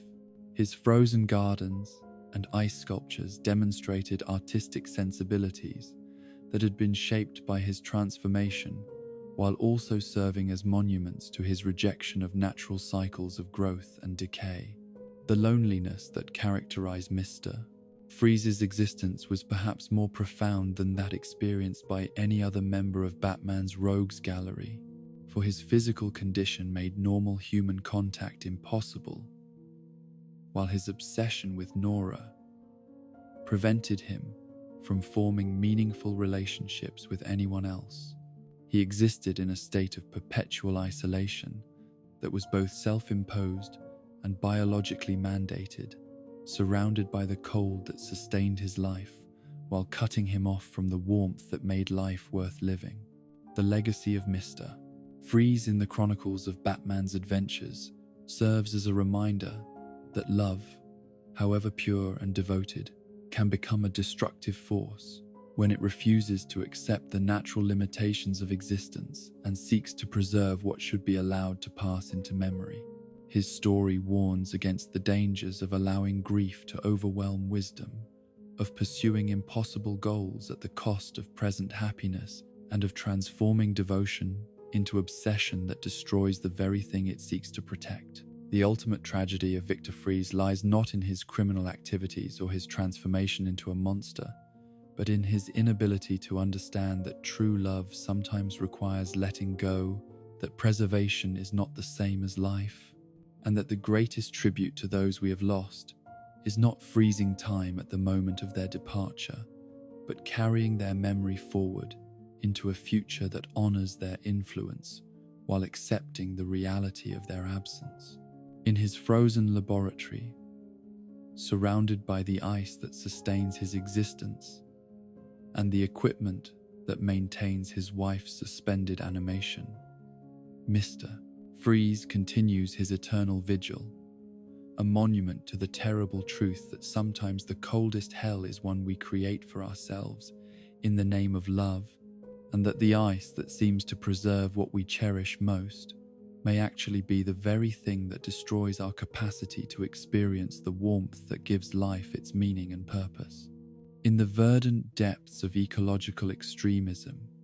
where the ancient wisdom of chlorophyll and root systems has been perverted into a philosophy of genocide disguised as environmental salvation, there grows a creature whose very existence challenges the fundamental assumptions about the relationship between humanity and the natural world that sustains it. This is the domain of Dr. Pamela Isley, known to those who have survived encounters with her as Poison Ivy, though such mundane designations fail to capture the profound horror of a brilliant mind that has embraced the systematic elimination of human civilization in service of what she perceives as a higher form of life that predates and supersedes the brief experiment in consciousness that walks upright upon two legs. The woman who would become Poison Ivy began her existence as one of those rare individuals whose intellectual gifts and passionate commitment to environmental science should have made her humanity's greatest advocate for sustainable coexistence with the natural systems that support all life on Earth. Dr. Pamela Isley possessed the kind of comprehensive understanding of botanical biochemistry and ecological relationships that could have revolutionized agriculture, medicine, and conservation biology, knowledge that should have bridged the gap between human civilization and the green world from which it emerged, rather than creating an unbridgeable chasm filled with poison and death. The research facility where Isley conducted her groundbreaking work on plant toxins and biochemical adaptation was one of those gleaming temples to scientific progress, where humanity's brightest minds gathered to unlock the secrets of the natural world and harness them for beneficial purposes. Her investigations into the defensive mechanisms employed by various plant species, their ability to synthesize complex chemical compounds that could kill predators or alter the behavior of other organisms, represented the cutting edge of biochemical research with applications that could transform everything from pest control to pharmaceutical development. The betrayal that shattered Isley's faith in human nature and set her on the path toward becoming one of Batman's most dangerous adversaries came not from criminals or terrorists, but from colleagues whose greed and moral corruption transformed legitimate scientific research into a weapon of corporate warfare. The superiors who authorized illegal experiments on human subjects, using Isley herself as an unwitting test case for plant toxins that had never been properly evaluated for safety, demonstrated the kind of callous disregard for human life that would later justify her own far more extreme responses to what she perceived as humanity's inherent evil. The transformation that occurred during Isley's exposure to experimental plant compounds and exotic toxins was both gradual and catastrophic, altering her physiology in ways that made her no longer entirely human, while also fundamentally changing her psychological relationship to the natural world and her place within it. Her skin took on the greenish pallor of chlorophyll. Her blood chemistry was altered to incorporate plant-based toxins that made her touch lethal to normal humans. And most significantly, her consciousness began to expand beyond individual identity to encompass something approaching communion with plant life itself. The botanical empathy that emerged from Isley's transformation was perhaps more disturbing than her physical changes, for it provided her with direct sensory access to the suffering that human civilization inflicted upon plant communities throughout the world. Every tree cut down for lumber, every flower picked for decoration, every blade of grass trampled underfoot became a personal injury that she experienced with the intensity that normal people reserved for threats to their own physical well-being, creating a constant state of anguish that could only be relieved through violent retaliation against those responsible for such ecological destruction. The philosophy that emerged from Poison Ivy's new perspective on the relationship between humanity and nature was built upon the premise that human consciousness was not the crown of creation but rather a tragic mistake, an evolutionary accident that had produced a species incapable of living in harmony with the systems that sustained it, and therefore destined to destroy not only itself, but everything else in the process. In her twisted understanding of natural law, the appropriate response to this threat was not education or reform, but systematic elimination, the careful application of biological warfare techniques that would reduce human population to levels that the Earth could safely support. The seductive powers that became Poison Ivy's most feared weapons were not merely supernatural abilities, but represented the perfection of biochemical manipulation techniques that she had studied during her legitimate research. Career, compounds that could influence human behavior through direct intervention in neurochemical processes that governed attraction, desire, and decision-making. The pheromones she could release through her breath or skin contact were precisely calibrated to override rational thought and moral restraint, transforming even the strongest-willed individuals into willing servants who would do anything to please her while believing that their actions were expressions of their own desires rather than chemical compulsion. The kiss that served as Poison Ivy's signature method of murder was both intimate and impersonal, a moment of apparent affection that delivered precisely calibrated doses of toxins designed to kill slowly and painfully, while also providing her with psychological satisfaction derived from the irony of using humanity's own capacity for love and physical attraction as the mechanism of their destruction.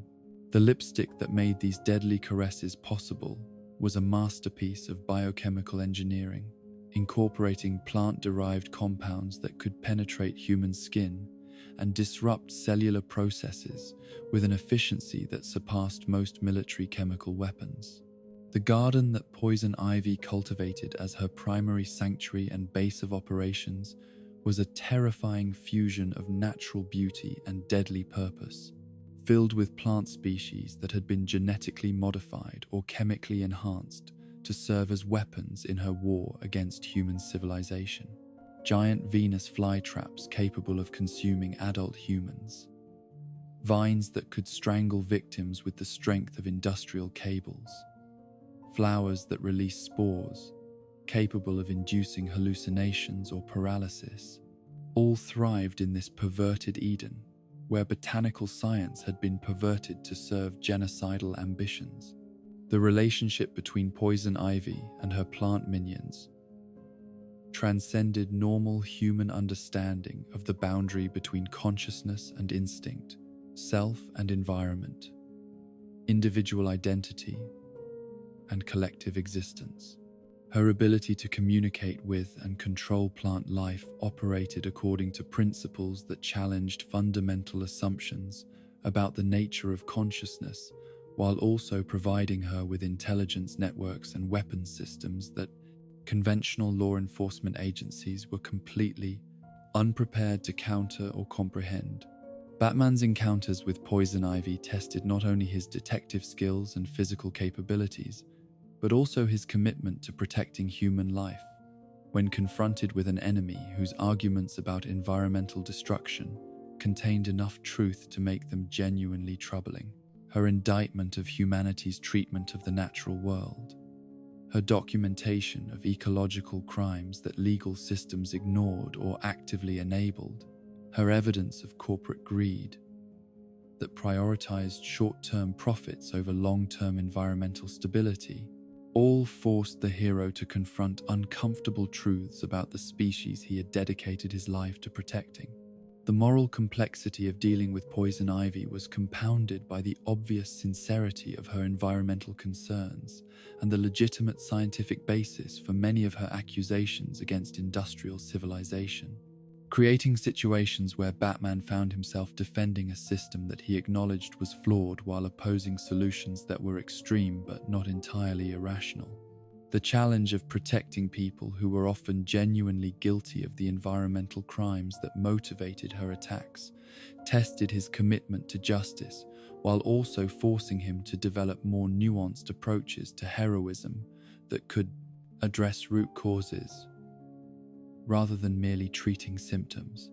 The various schemes that Poison Ivy devised over the years demonstrated her ability to combine botanical expertise with strategic thinking that operated on scales ranging from individual assassination to global environmental terrorism, with each plan carefully calibrated to maximize ecological impact while also serving her broader goal of reducing human population and influence. Her attacks on industrial facilities, her sabotage of agricultural operations, her assassination of corporate executives whose policies contributed to environmental destruction, all served multiple purposes, while advancing her ultimate vision of a world where plant life had reclaimed dominance over human civilization. The victims that Poison Ivy selected for her personal attention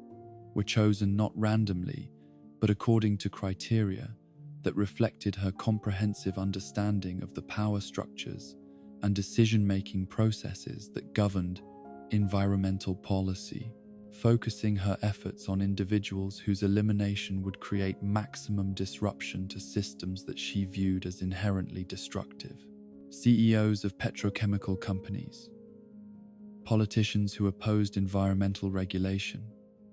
scientists who worked on projects that threatened ecological stability, all became targets in her carefully orchestrated campaign of selective terrorism. The seduction techniques that Poison Ivy employed against her male victims were not merely expressions of misandry,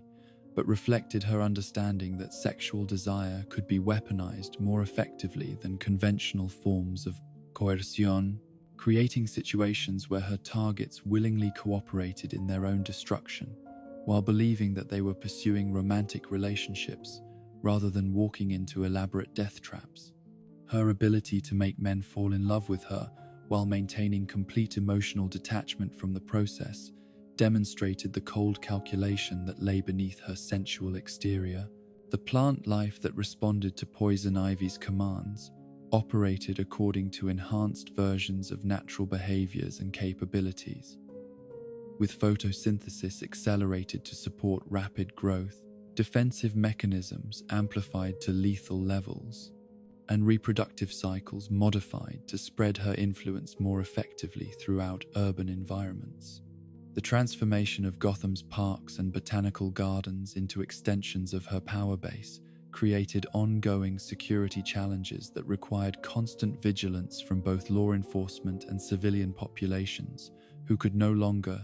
safely enjoy what had once been peaceful recreational spaces. The relationship between Poison Ivy and other eco-terrorists and environmental extremists was complicated by her rejection of human leadership and her belief that even the most dedicated environmentalists were ultimately compromised by their humanity,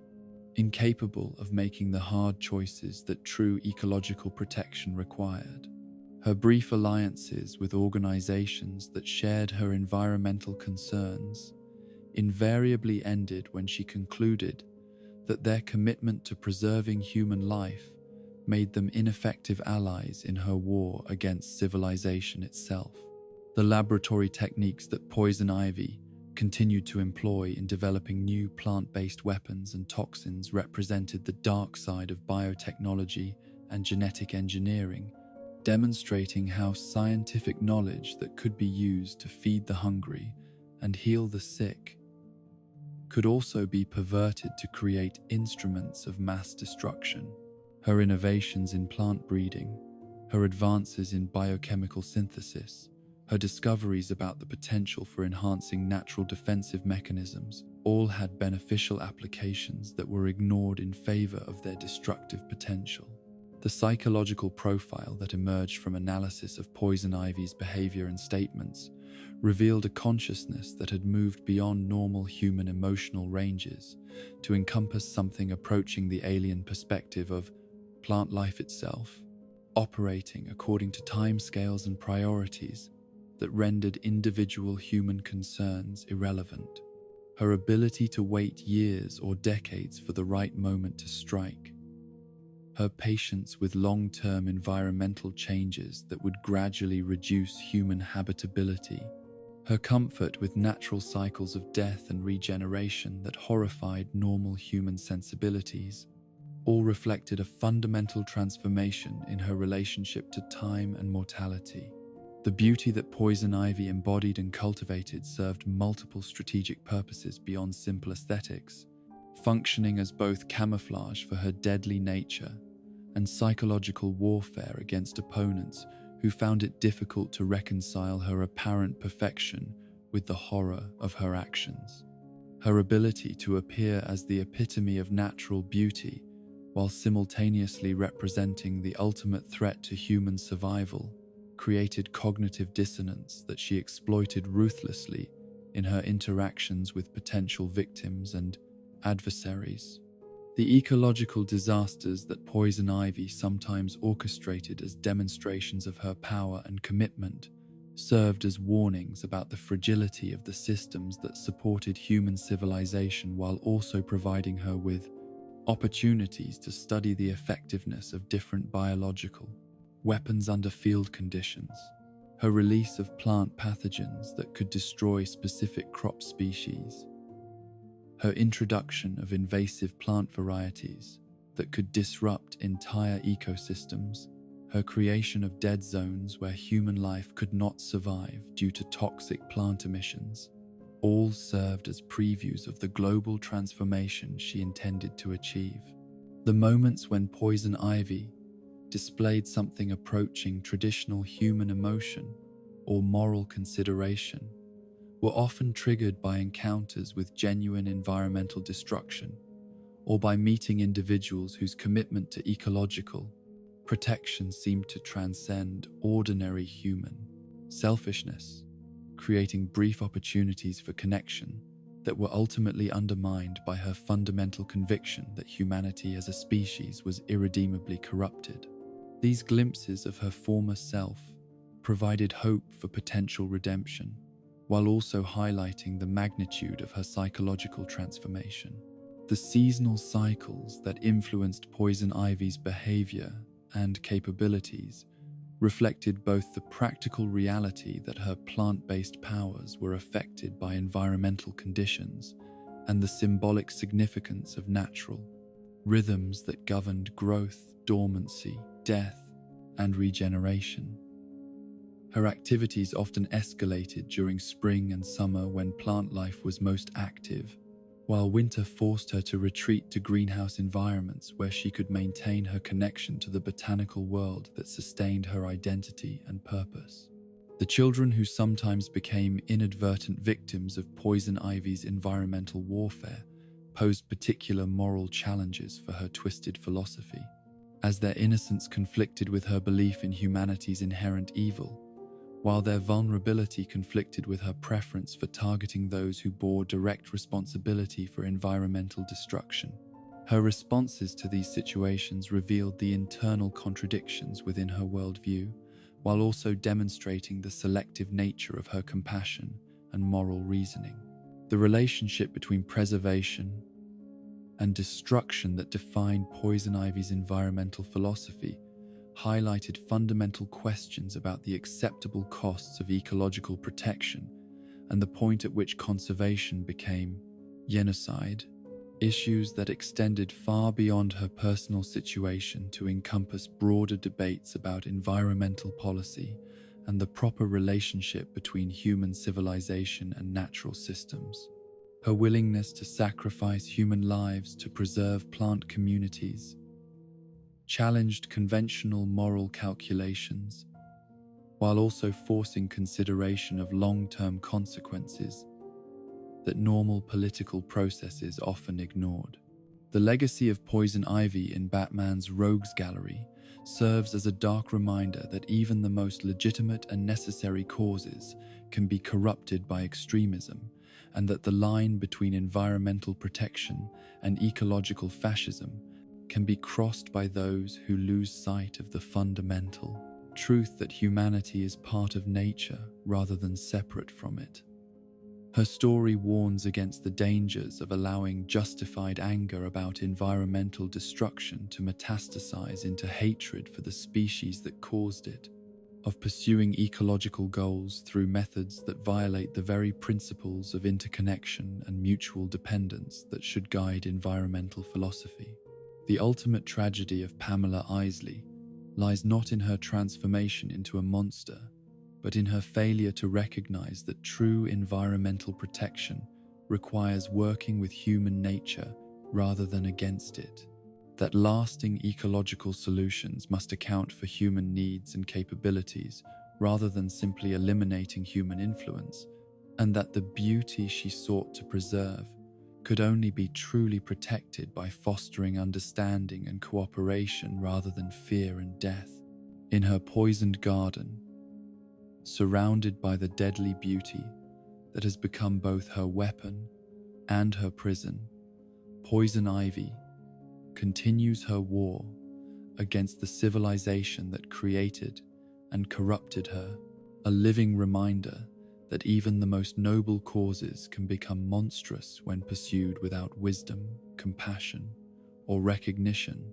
that the preservation of life requires protecting all life, not just the forms that please us most. In the shadowed realm of Gotham's criminal underworld, where respect is earned through brutality and power flows to those ruthless enough to seize it, there waddles a figure whose physical appearance suggests harmlessness, yet whose influence extends into every corner of organized crime, like the tentacles of some ancient and malevolent sea creature. This is the empire of Oswald Chesterfield Cobblepot, known throughout the city's dark places as the Penguin, though such avian comparisons fail to capture the sophisticated intelligence and cold-blooded pragmatism that have transformed him from society's reject into one of Gotham's most dangerous and enduring criminal masterminds. The man who would become the Penguin began his existence as one of those unfortunate souls whom fate seems to mark for ridicule and rejection from the moment of birth, cursed with physical characteristics that made him a target for cruelty, while being blessed with intellectual gifts that should have elevated him far above those who tormented him. Oswald Cobblepot's appearance was a cruel joke played by genetics and circumstance, his short stature and rotund figure earning him mockery from childhood peers, while his prominent nose and peculiar gait completed a physical profile that invited comparison to various flightless waterfowl, rather than inspiring the fear and respect that his criminal genius would later command. The wealthy family that should have provided young Oswald with protection from the world's cruelty instead became another source of shame and psychological trauma, as the Cobblepot fortune was built upon enterprises that polite society pretended not to notice while benefiting from their profits. The umbrella manufacturing business that served as the legitimate face of the family's operations concealed smuggling networks and money laundering schemes that had flourished for generations, creating an environment where the young heir learned that respectability was merely a mask worn by those wealthy enough to afford the pretense of legitimacy. The aristocratic pretensions of Gotham's high society, their elaborate social rituals and exclusionary practices designed to maintain artificial distinctions between worthy and unworthy members of the human species, became both the target of Oswald's resentment and the model for his own eventual criminal empire. The rejection he experienced at charity galas and social gatherings, the whispered comments about his appearance and family background, the subtle but unmistakable message that he would never be accepted among those who considered themselves his betters, all served to fuel ambitions that would ultimately make him more powerful than any of those who had dismissed him as irrelevant. The education that Cobblepot received at Gotham's most prestigious institutions provided him with far more than academic knowledge, offering him detailed insights into the psychology of privilege and the mechanisms through which social hierarchies maintained themselves, despite their obvious arbitrariness and moral bankruptcy. His classmates, secure in their inherited advantages and unconscious of their own mediocrity, demonstrated daily that success in their world had little to do with merit and everything to do with circumstances of birth and social connections. The criminal career that began as petty revenge against those who had humiliated him gradually evolved into something far more sophisticated and dangerous as Cobblepot discovered that his combination of intelligence, ruthlessness, and detailed knowledge of Gotham's social structures made him uniquely qualified to exploit the connections between legitimate business and criminal enterprise.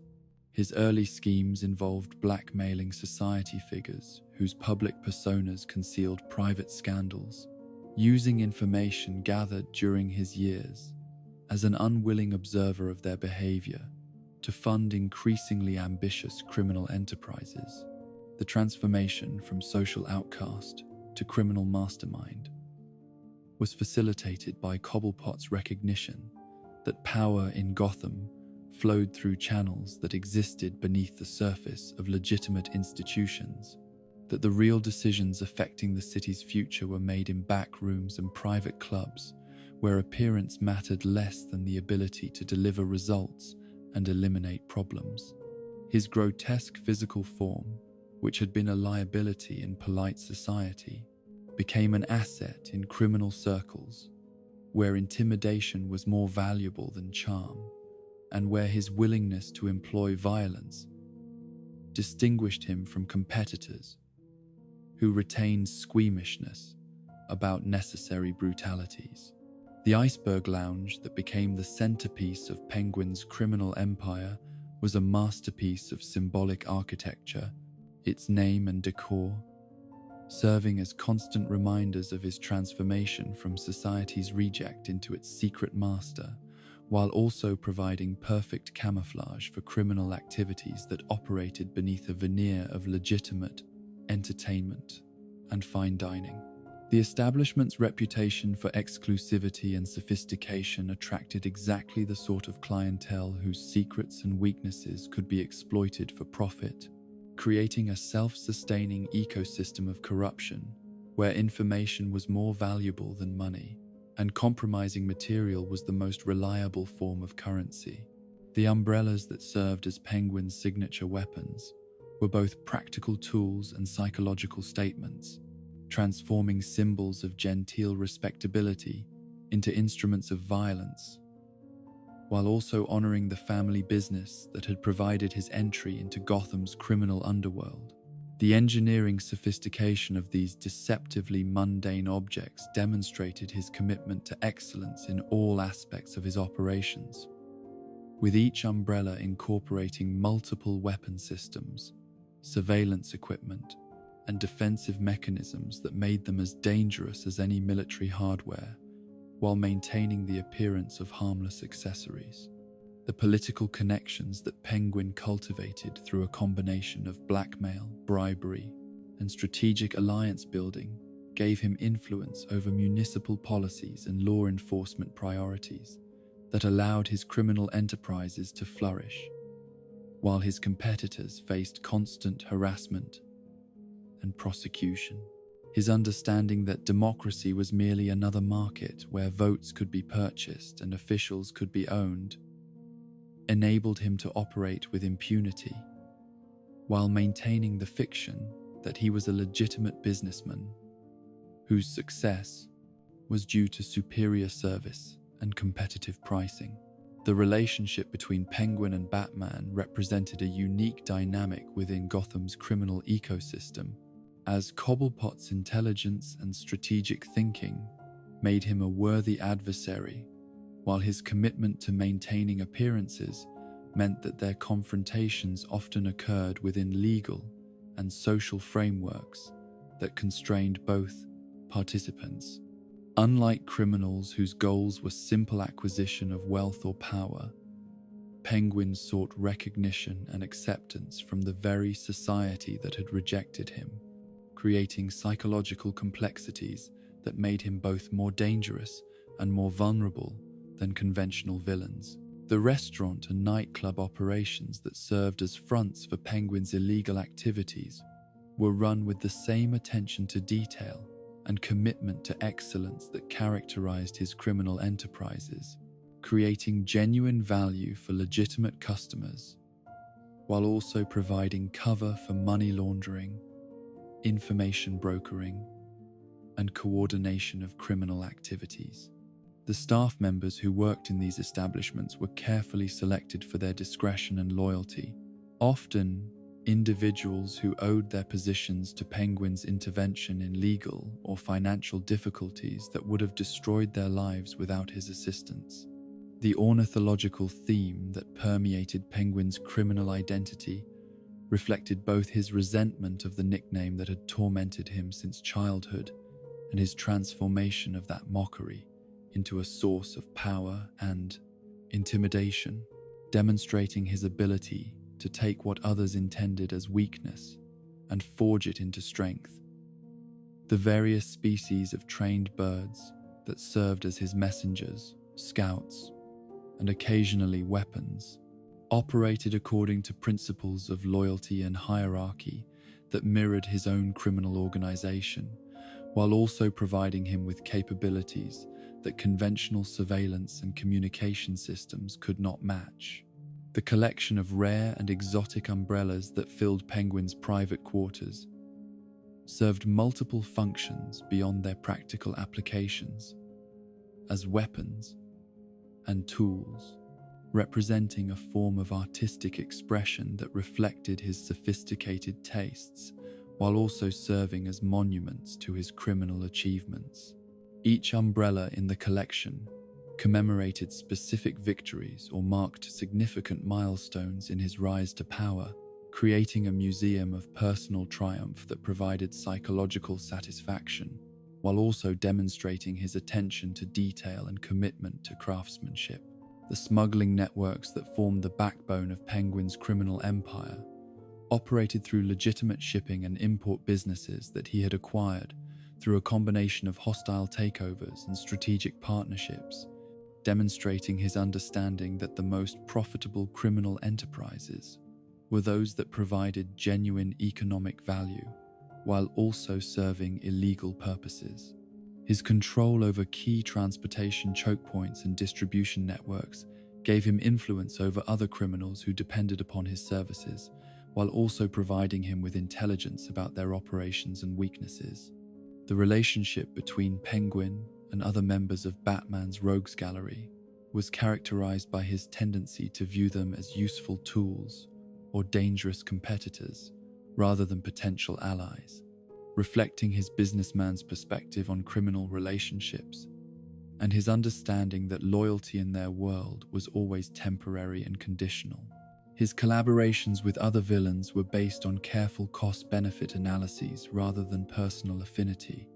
with each partnership designed to advance his own interests while minimizing his exposure to risk or betrayal.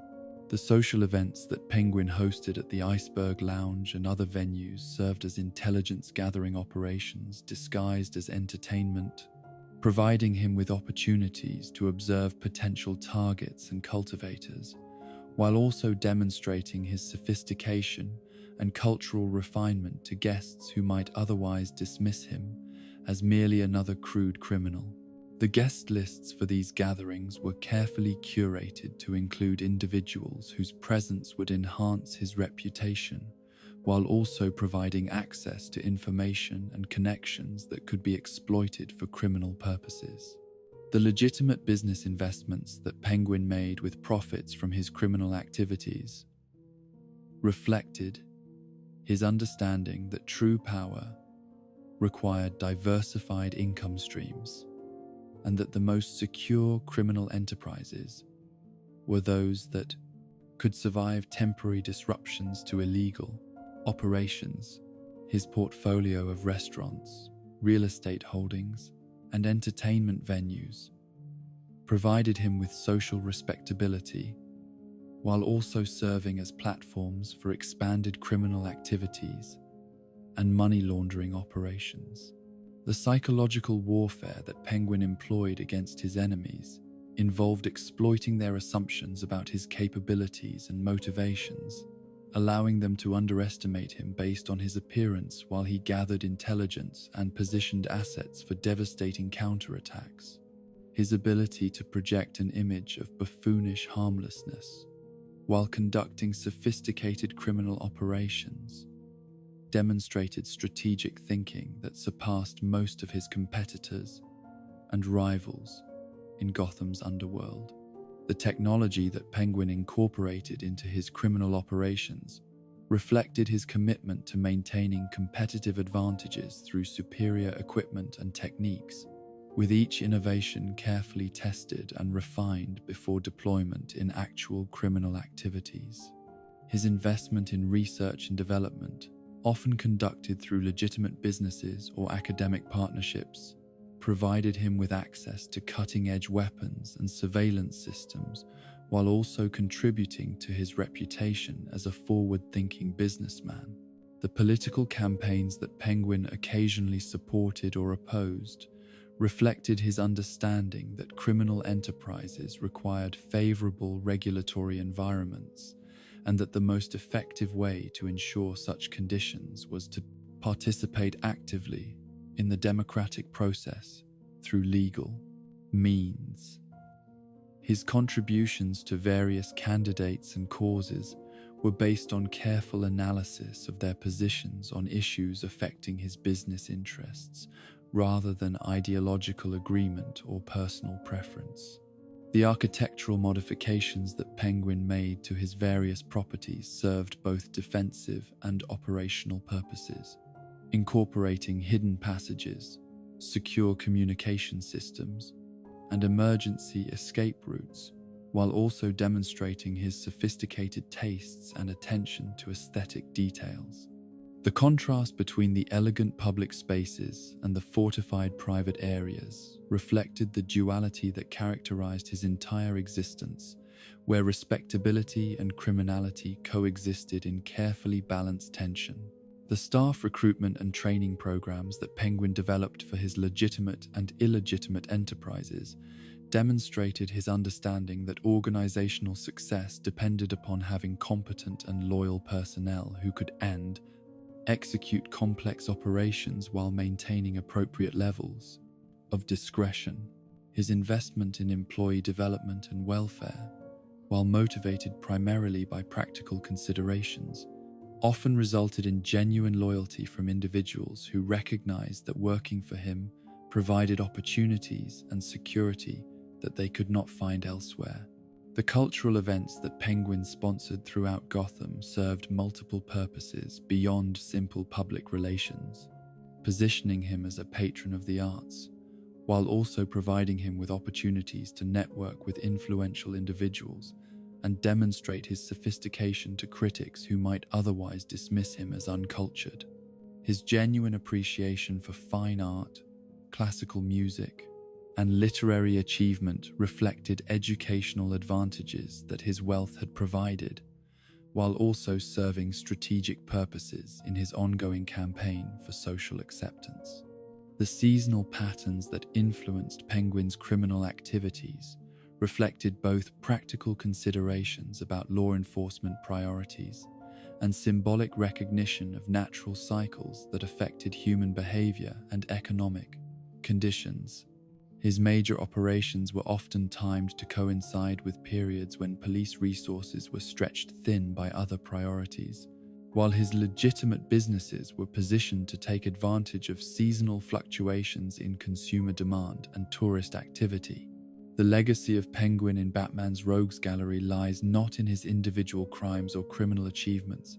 but in his embodiment of the ways that social rejection and class prejudice can create monsters who use their intelligence and resources to corrupt the very systems that excluded them. His story serves as a warning about the dangers of judging individuals by their appearance or background rather than their capabilities and character, while also demonstrating how criminal organizations can flourish when they provide services that legitimate institutions fail to offer. The ultimate tragedy of Oswald Cobblepot is not his transformation into a criminal mastermind, but his inability to recognize that the acceptance and respect he seeks cannot be purchased or extorted, that true social value comes from contributing to community welfare rather than exploiting community weaknesses, and that the power he has accumulated through criminal means has made him more isolated and despised than the social rejection that originally motivated his criminal career. In his elegant criminal empire, surrounded by luxury that cannot purchase happiness and power, that cannot erase the memories of childhood humiliation, The Penguin continues his eternal campaign for recognition from a society that sees only the monster he has become, rather than the wounded child who still exists beneath his sophisticated criminal exterior. In the sterile corridors of psychiatric medicine, where healing should flourish and broken minds should find solace, there exists a predator whose understanding of human psychology has been perverted into the most sophisticated form of mental torture ever devised by someone who once took an oath to do no harm. This is the realm of Dr. Hugo Strange, a figure whose brilliance in the field of psychiatry has been corrupted into something so fundamentally evil that he represents the ultimate betrayal of the trust that society places in those who claim to heal the mind's deepest wounds and most persistent terrors. The man who would become one of Batman's most intellectually dangerous adversaries began his career with credentials that should have marked him as a savior of the mentally ill, a pioneer whose insights into the human psyche could have revolutionized treatment and brought hope to countless individuals trapped in the prison of their own disordered thoughts.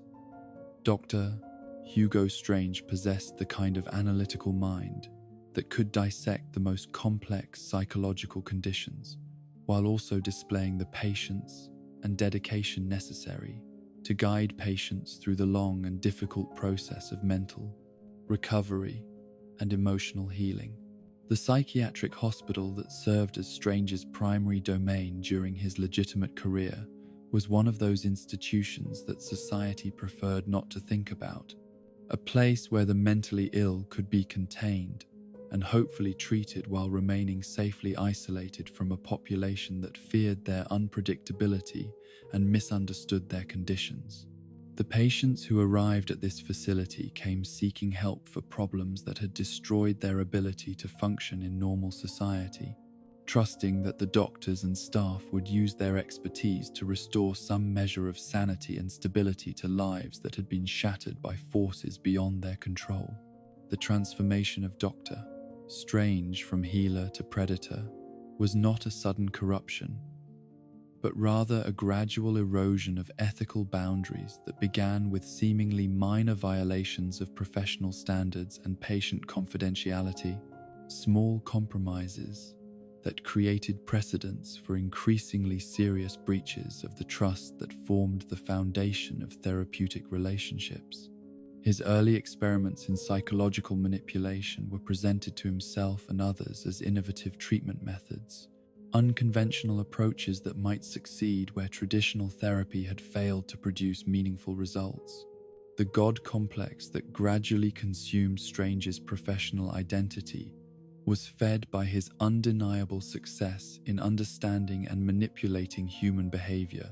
achievements that convinced him that conventional ethical constraints were obstacles to scientific progress, rather than necessary protections for vulnerable individuals who depended upon his expertise and good intentions. His ability to predict and control the actions of both patients and colleagues provided him with a sense of power that became increasingly addictive as he discovered the intoxicating pleasure of treating other human beings as subjects in trolleys, experiments rather than individuals, deserving of respect and autonomy. The research into mind control and behavioral modification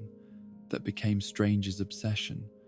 was initially justified as necessary work that could help patients overcome destructive impulses and self-destructive behaviors that conventional therapy could not address. The techniques he developed for breaking down psychological defenses and reconstructing personality patterns were presented as therapeutic breakthroughs that could cure conditions previously thought to be untreatable, innovations that would establish his reputation as one of the greatest psychiatrists in medical history. Arkham Asylum became Strange's true kingdom when he maneuvered himself into a position of authority within the institution that housed Gotham's most dangerous and mentally unstable criminals, a facility where his methods could be tested on subjects whose legal and social status made them unlikely to attract attention if they suffered adverse effects from his experimental procedures. The inmates who populated this Gothic nightmare were perfect test subjects for someone whose research had moved far beyond the boundaries of ethical medicine into realms of psychological experimentation that would have horrified legitimate researchers. The files that Strange compiled on every significant figure in Gotham City represented the most comprehensive psychological profiles ever assembled outside of government intelligence agencies, detailed analyses that combined public information with private observations and educated speculation to create portraits of personality and motivation that could be used to predict and manipulate behavior with frightening accuracy. His understanding of human nature, gained through years of clinical observation and refined through systematic study of criminal psychology, made him perhaps the most dangerous man in a city filled with dangerous individuals. The obsession with Batman that came to dominate Strange's thinking was born from his recognition that the Dark Knight represented the ultimate psychological puzzle, a figure whose behavior seemed to defy conventional analysis, while also displaying patterns that suggested deeper truths about the nature of heroism and justice. The challenge of understanding and ultimately controlling someone whose mental discipline exceeded that of most trained professionals became the focus of research that consumed increasingly larger portions of his time and resources. The deduction of Batman's secret identity was perhaps Strange's greatest intellectual achievement, a triumph of analytical reasoning that demonstrated his superior understanding of human psychology and his ability to see connections that had escaped the attention of law enforcement agencies and criminal investigators who had spent years trying to unmask Gotham's greatest hero. The realization that Bruce Wayne and Batman were the same person provided him with leverage that he believed would finally give him the power to control the one individual who had consistently resisted his attempts at psychological manipulation. The monster men that Strange created through his experiments in biological enhancement and psychological conditioning represented the ultimate expression of his belief that human nature could be improved through scientific intervention,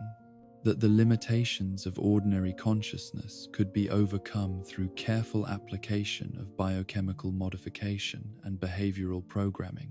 These creatures were not merely weapons, but proof of concept, demonstrations that intelligence and determination could triumph over the constraints that evolution had placed upon human potential. The surgical procedures that Strange performed on unwilling subjects were justified in his own mind as necessary research that would advance human understanding of the relationship between brain structure and consciousness. Experiments that could not be conducted through conventional ethical channels, but were too important to abandon simply because they violated traditional moral constraints. His detailed documentation of these operations provided him with insights into neural function that could be applied to his ongoing projects in mind control and personality reconstruction. The psychological torture techniques that Strange developed through his work with Arkham's inmates were refined to achieve maximum effectiveness in breaking down mental resistance, while also providing him with detailed information about the specific fears and vulnerabilities that could be exploited in future encounters. His understanding that psychological pain could be more devastating than physical injury led him to create methods of mental torment that left no visible marks while causing permanent damage to his victims' emotional and cognitive functioning. The identity theft that Strange occasionally employed as both practical tool and psychological weapon involved more than simple impersonation, requiring him to study his targets so thoroughly that he could replicate not only their appearance and mannerisms, but also their thought patterns and emotional responses. His success in convincing even close associates that he was the person he was impersonating demonstrated the depth of his psychological insights and his ability to project personalities that were fundamentally different from his own. The relationship between Strange and other members of Batman's Rogues Gallery was characterized by his tendency to view them as subjects for study rather than potential allies, though his understanding of their psychological profiles made him valuable as a consultant or collaborator when their goals aligned with his own research interests. His analysis of their motivations and methods provided him with insights that could be used to predict their behavior, while also revealing weaknesses that could be exploited if they became obstacles to his own plans. The legitimate psychiatric papers that Strange continued to publish even during his criminal career served multiple purposes beyond maintaining his professional reputation, providing him with forums for sharing research findings, while also serving as coded communications with other individuals who shared his interests in unconventional psychological research. The peer review process that allowed these publications to appear in respected journals revealed the inadequate oversight that existed within the academic community and the ease with which dangerous research could be disguised as theoretical speculation. The students and interns who worked under Strange's supervision during his academic career were exposed to methodologies and perspectives that shaped their own professional development in ways that extended his influence far beyond his direct activities, creating a network of individuals who carried his techniques and philosophies into their own practices, even when they were unaware of the criminal applications for which these methods had been originally developed. His impact on the field of psychiatry through these informal disciples ensured that his corruption of therapeutic principles would continue to influence patient care long after his own criminal activities had been exposed. The pharmaceutical experiments that Strange conducted using both willing and unwilling subjects provided him with detailed knowledge of how various drugs affected human consciousness and behavior, information that he used to develop compounds that could induce specific psychological states or eliminate particular mental functions. His innovations in psychopharmacology represented genuine advances in medical science that could have benefited countless patients if they had been developed through ethical research channels rather than criminal experimentation. The therapeutic sessions that Strange conducted with his patients were carefully designed to appear beneficial while actually serving his research purposes, creating situations where individuals seeking help unknowingly provided him with data about their psychological vulnerabilities and personal secrets that could later be used against them. His ability to maintain the fiction of legitimate treatment while conducting illegal research demonstrated sophisticated understanding of human psychology and remarkable skill in psychological manipulation. The surveillance systems that Strange installed throughout Arkham Asylum and other facilities under his control provided him with unprecedented opportunities to observe human behavior under stress, while also ensuring that he could monitor and control the activities of both patients and staff members. His use of advanced recording technology to document private conversations and intimate moments created archives of compromising material that could be used for blackmail or psychological warfare against individuals who threatened his blackmail orgy operations. The case studies that Strange compiled from his illegal research provided him with insights into criminal psychology that exceeded those available to legitimate researchers, giving him advantages in predicting and manipulating the behavior of both criminals and law enforcement officials. His understanding of how trauma and mental illness contributed to criminal behavior made him a valuable asset to other villains, while also providing him with leverage over individuals whose psychological profiles revealed exploitable weaknesses. The psychological evaluations that Strange performed for the court system allowed him to influence legal proceedings, while also providing him with access to individuals whose mental conditions made them suitable subjects for his experimental procedures. His reputation as an expert witness gave him opportunities to shape public policy regarding mental health treatment, while also positioning him to identify potential research subjects among the defendants and witnesses who appeared in criminal cases. The treatment protocols that Strange developed for dealing with specific types of mental illness often incorporated elements designed to increase patient dependence upon his services, while also providing him with opportunities to study the effects of various interventions under controlled conditions. His success in helping some patients while secretly harming others allowed him to maintain his reputation as a skilled therapist, while also advancing research projects that violated every principle of medical ethics. The relationship between Strange and the media was carefully managed to enhance his public reputation, while also providing him with platforms for sharing his perspectives on mental health issues and criminal psychology,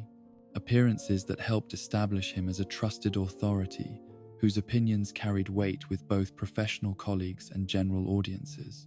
His ability to present himself as a concerned advocate for better mental health treatment concealed the reality that his own practices represented the worst possible perversion of therapeutic principles. The legacy of Hugo Strange in Batman's Rogues Gallery serves as a chilling reminder that the greatest monsters are often those who exploit positions of trust and authority to prey upon the vulnerable, that expertise can become a weapon against those it was meant to help, and that the corruption of healing professions represents one of the most profound betrayals possible in civilized society. His story warns against the dangers of allowing intellectual arrogance to override moral restraint, and demonstrates how easily the power to heal can be perverted into the power to harm when wielded by individuals who have lost sight of the danger, fundamental humanity of those they claim to serve. The ultimate horror of Hugo Strange lies not in his criminal activities or his violations of professional ethics, but in his transformation of the sacred relationship between doctor and patient into a predatory dynamic where trust becomes vulnerability and the desire for healing becomes an opportunity for exploitation. In the shadowed halls of Arkham Asylum, surrounded by the broken minds he has helped to create and the shattered lives he continues to study, Dr. Strange pursues his eternal research into the darkest corners of human consciousness, a reminder that sometimes the most dangerous monsters are those who wear the masks of healers while serving masters that exist in the deepest recesses of intellectual pride and moral corruption. In the labyrinthine corners of human intellect where genius becomes its own prison and the compulsive need to prove superiority transforms brilliant minds into architects of elaborate death, there exists a figure whose very existence serves as a testament to the dangerous territory that lies between brilliance and madness, between the desire to educate and the need to humiliate. This is the domain of Edward Nygma, known throughout Gotham's criminal underworld as the Riddler, though such simple designations fail to capture the profound tragedy of a mind capable of solving the most complex puzzles, yet unable to solve the fundamental riddle of human connection and genuine respect. The man who would become the Riddler began his existence as one of those unfortunate individuals whose intellectual gifts became a source of isolation rather than achievement, cursed with a mind that operated at frequencies that others could not comprehend while being denied the recognition and validation that such exceptional capabilities should have earned. Edward Nygma's childhood was marked by the peculiar torment experienced by those whose intelligence far exceeded that of their peers, creating a gulf between his understanding of the world and the crude approximations that satisfied ordinary minds. The educational environment that should have nurtured young Edward's exceptional abilities instead became a battleground where his superior intellect was viewed as a threat by teachers whose own limitations made them uncomfortable, with students who consistently surpassed their knowledge and understanding. The riddles and puzzles that fascinated him from an early age were dismissed as showing off or attention-seeking behavior, rather than recognized as expressions of a mind that found conventional learning insufficient to satisfy its hunger for complex intellectual challenges. The psychological profile that emerged during Edward's formative years revealed a consciousness that required constant stimulation and validation, someone whose sense of self-worth was entirely dependent upon demonstrations of intellectual superiority that could prove to himself and others that his exceptional capabilities made him fundamentally different from and better than the ordinary individuals who surrounded him. The applause and recognition that he received for solving puzzles and answering questions became as necessary to his psychological survival as food and water were to his physical existence. The transformation from gifted student to obsessive riddler was facilitated by Edward's growing recognition that intellectual achievement alone was insufficient to earn the respect and admiration he craved, that society consistently failed to properly value intelligence and instead rewarded mediocrity, conformity, and social skills that he found meaningless and beneath his attention. The frustration of watching less capable individuals succeed, while his own obvious superiority went unrecognized, created resentments that gradually consumed his entire personality and worldview. The criminal career that began as a desperate attempt to force recognition of his intellectual gifts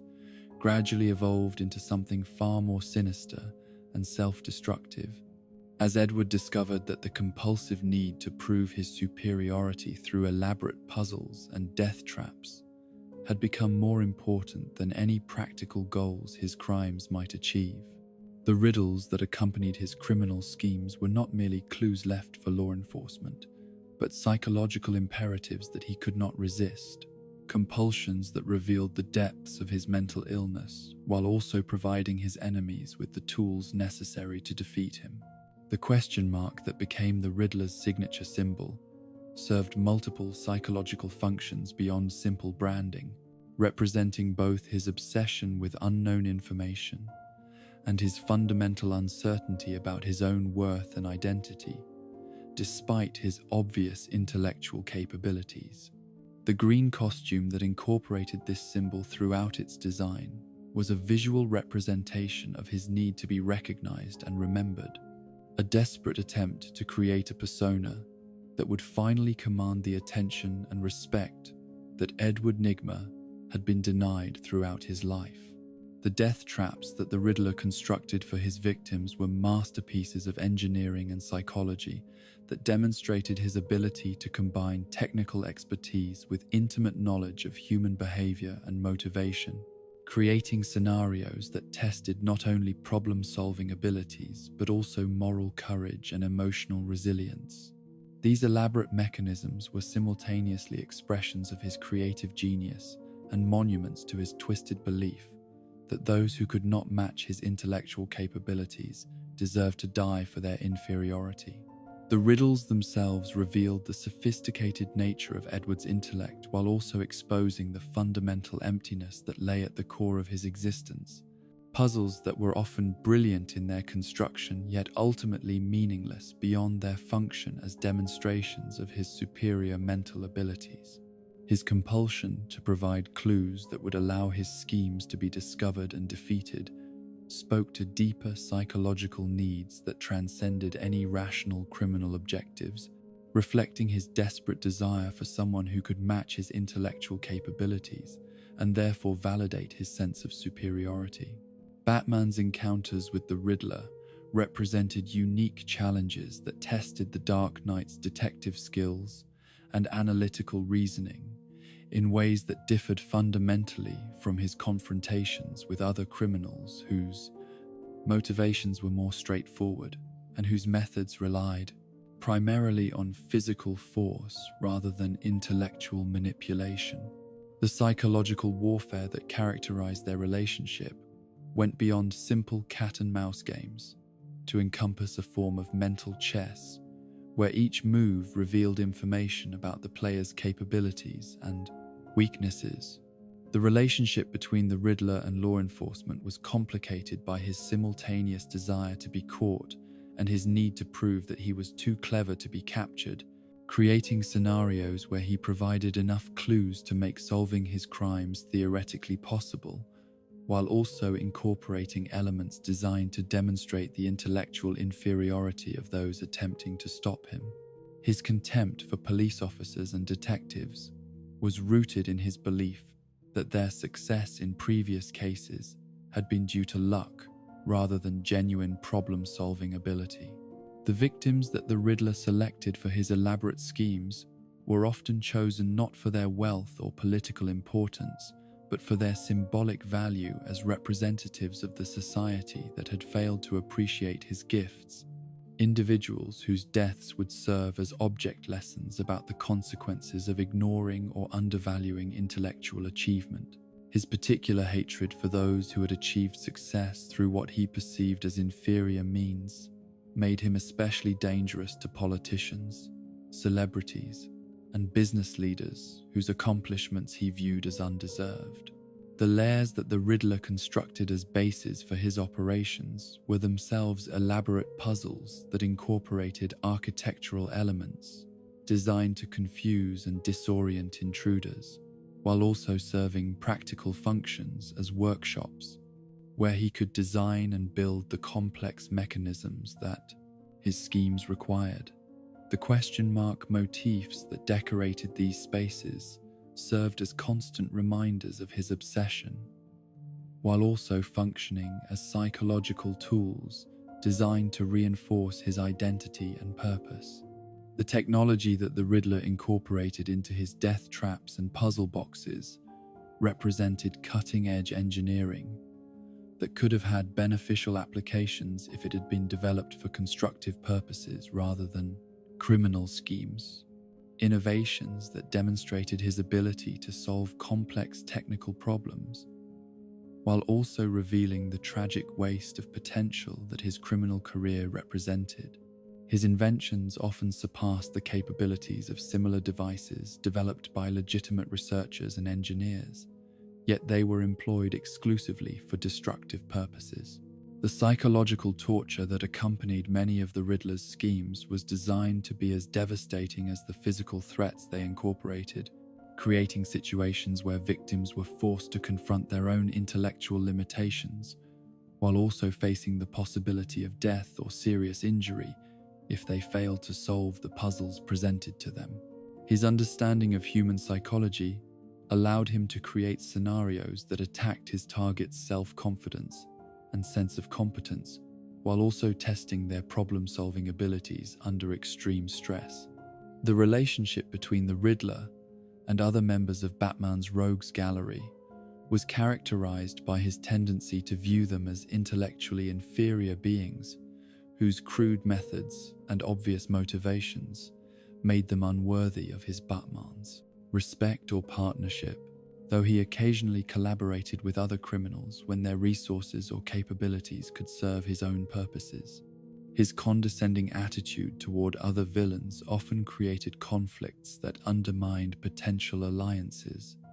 and left him isolated within Gotham's criminal community. The digital age transformation of the Riddler's methods reflected his adaptation to changing technology and communication systems, while maintaining his core obsession with demonstrating intellectual superiority through puzzle-solving challenges, incorporating computer networks and electronic media into schemes that could reach larger audiences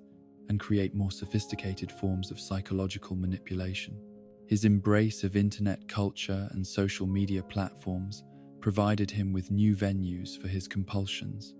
while also exposing him to forms of criticism and mockery that exacerbated his psychological problems. The game show format that the Riddler sometimes employed in his schemes reflected his desire to create controlled environments where intellectual competition could occur according to rules that favored his particular strengths, while also satisfying his need for an audience that could witness his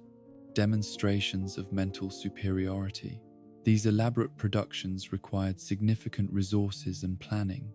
but provided him with the validation he craved while also serving his practical goals of eliminating enemies and acquiring wealth. The educational background that had shaped the Riddler's intellectual development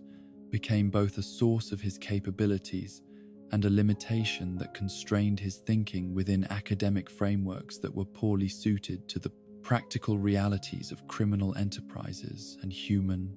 relationships. His tendency to approach problems as if they were academic exercises rather than real-world situations with serious consequences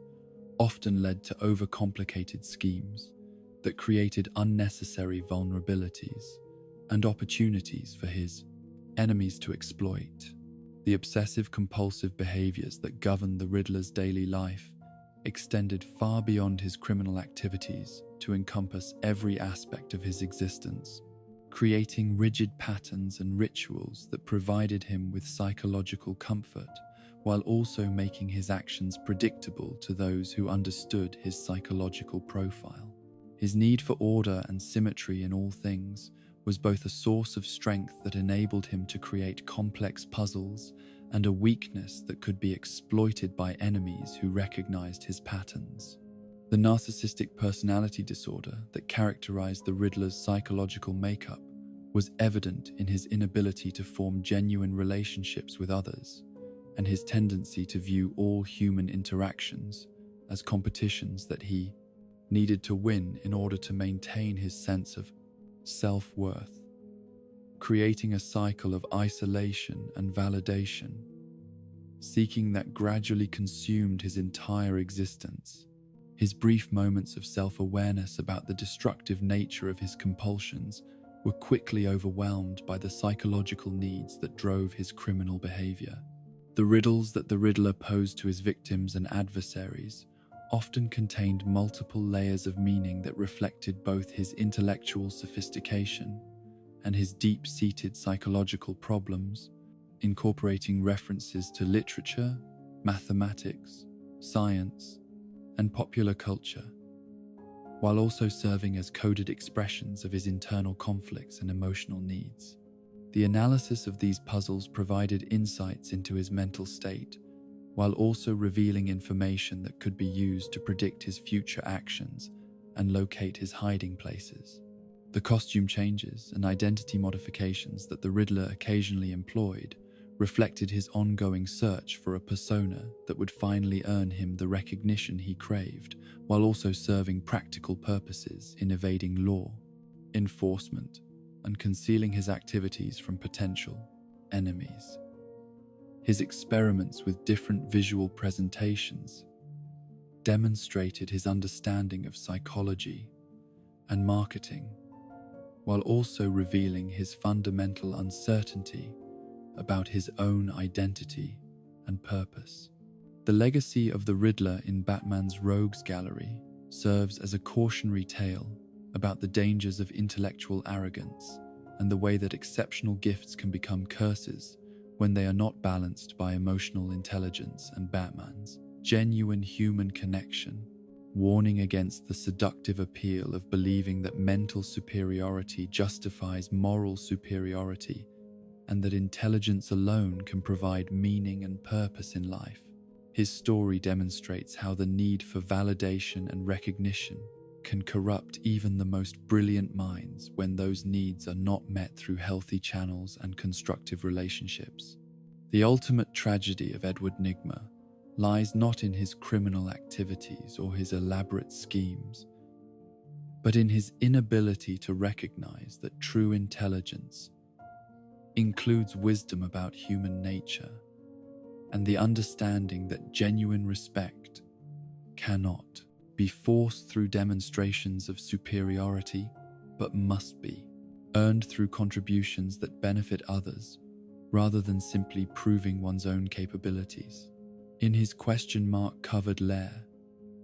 surrounded by the puzzles and riddles that have become both his weapons and his prison, the Riddler continues his eternal quest for recognition, from a world that sees only the monster he has become,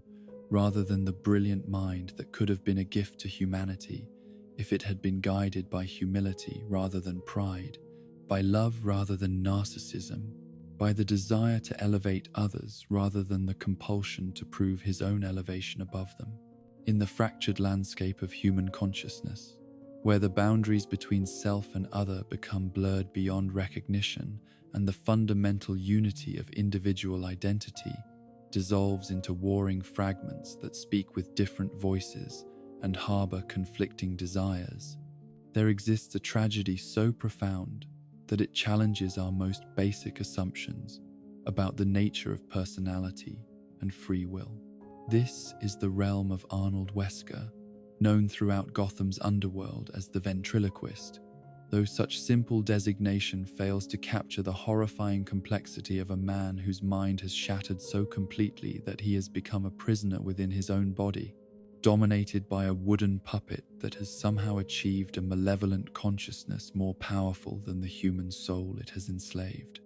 The man who would become the ventriloquist began his existence as one of those gentle, unremarkable individuals whose very kindness and compliance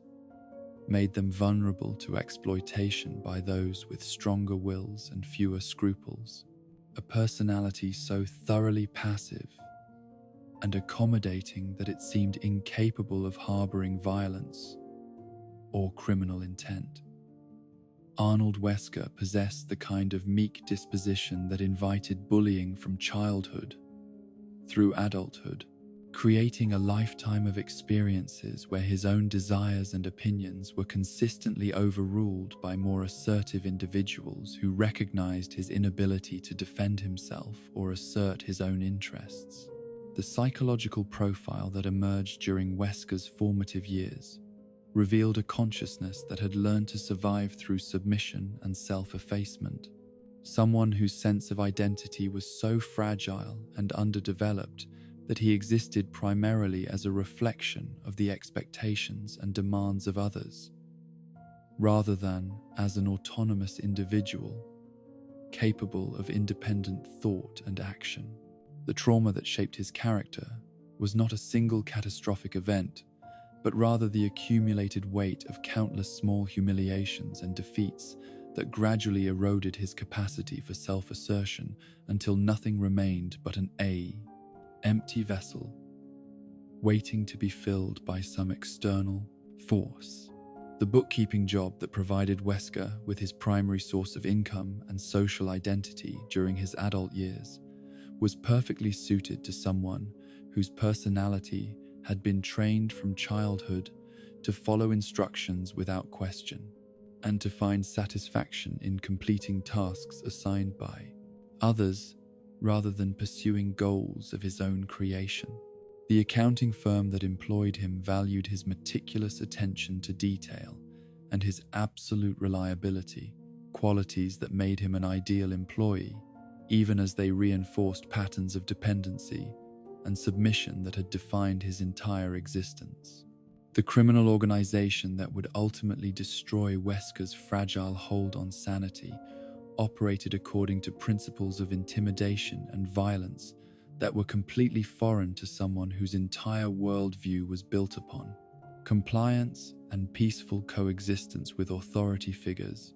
Yet the financial records he maintained for legitimate businesses had somehow become entangled with money laundering operations that put him in possession of information that could destroy powerful criminals if it ever reached law enforcement agencies. The realization that his careful bookkeeping had documented evidence of serious crimes created psychological pressures that his fragile personality was completely unprepared to handle. The assassination attempt that shattered the last remnants of Wesker's integrated personality occurred during what should have been a routine meeting with clients whose books he maintained, a gathering that transformed into a bloodbath when rival criminal factions decided to eliminate witnesses to their illegal activities. The machine gun fire that filled the conference room where he sat with his ledgers and calculators was intended to kill everyone present Yet through some cosmic joke of fate, Wesker survived the massacre,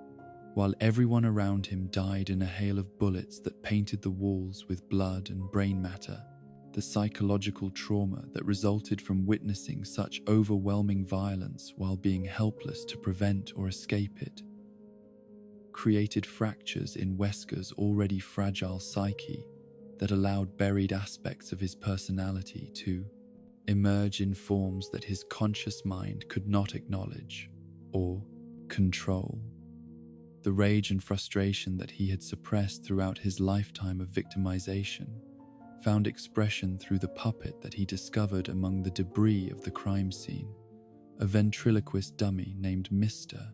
Scarface, whose malevolent personality provided an outlet for all the aggressive impulses that Arnold Wesker could never express in his own person. The transformation from mild-mannered accountant to criminal accomplice was facilitated by Wesker's complete inability to recognize that the puppet's apparent consciousness was actually a projection of his own suppressed psychological needs and desires, creating a dissociative state where he genuinely believed that he was being controlled by an external force rather than expressing aspects of his own personality that had been denied conscious recognition. The voice that emerged when he spoke as Mr. Scarface was not his own, yet it carried all the authority and confidence that his normal personality lacked. The criminal enterprises that Mr. Scarface organized through his human puppet demonstrated sophisticated understanding of underworld operations and strategic thinking that seemed impossible for someone with Wesker's passive personality and legitimate background. Yet the knowledge and capabilities displayed during these schemes drew upon information and insights that had been unconsciously absorbed during his years of maintaining financial records for various businesses that operated on the margins of legality. The meek bookkeeper, who had never shown initiative or leadership, suddenly became the instrument through which elaborate criminal plans were executed with ruthless efficiency. The relationship between Wesker and his puppet was characterized by genuine terror and submission on the part of the human, who experienced Mr. Scarface's demands and threats as completely real, despite their obvious impossibility, creating a dynamic where free will and personal responsibility became hopelessly entangled with delusion and psychological compulsion. The physical abuse that Wesker inflicted upon himself when Mr. Scarface expressed displeasure with his performance was both heartbreaking and terrifying, demonstrating the complete dominance that his fractured psyche had achieved over his conscious mind. The gang that formed around the ventriloquist operated according to old-fashioned criminal traditions that reflected Mr. Scarface's apparent memories of Prohibition-era organized crime, complete with Tommy guns, pinstripe suits, and ritualized violence that seemed anachronistic in contemporary Gotham, yet proved surprisingly effective against modern law enforcement methods. The criminals who worked for this bizarre partnership were drawn to the combination of Wesker's harmless appearance and Mr. Scarface's ruthless leadership, creating an organization that could operate beneath the radar of authorities who found it difficult to take seriously the threat posed by a mild-mannered man and his wooden puppet. Batman's encounters with the ventriloquist presented unique challenges that tested the hero's understanding of criminal psychology and his commitment to protecting even those whose mental illness made them dangerous to others, creating moral complexities that could not be resolved through conventional applications of justice or law enforcement techniques. The obvious suffering of Arnold Wesker, trapped within his own body and terrorized by the puppet that had become his master, evoked compassion, even as his actions endangered innocent lives and contributed to Gotham's criminal enterprises. The treatment attempts that were made by various psychiatrists and mental health professionals during Wesker's periods of incarceration revealed the extraordinary difficulty of addressing dissociative identity disorders when one of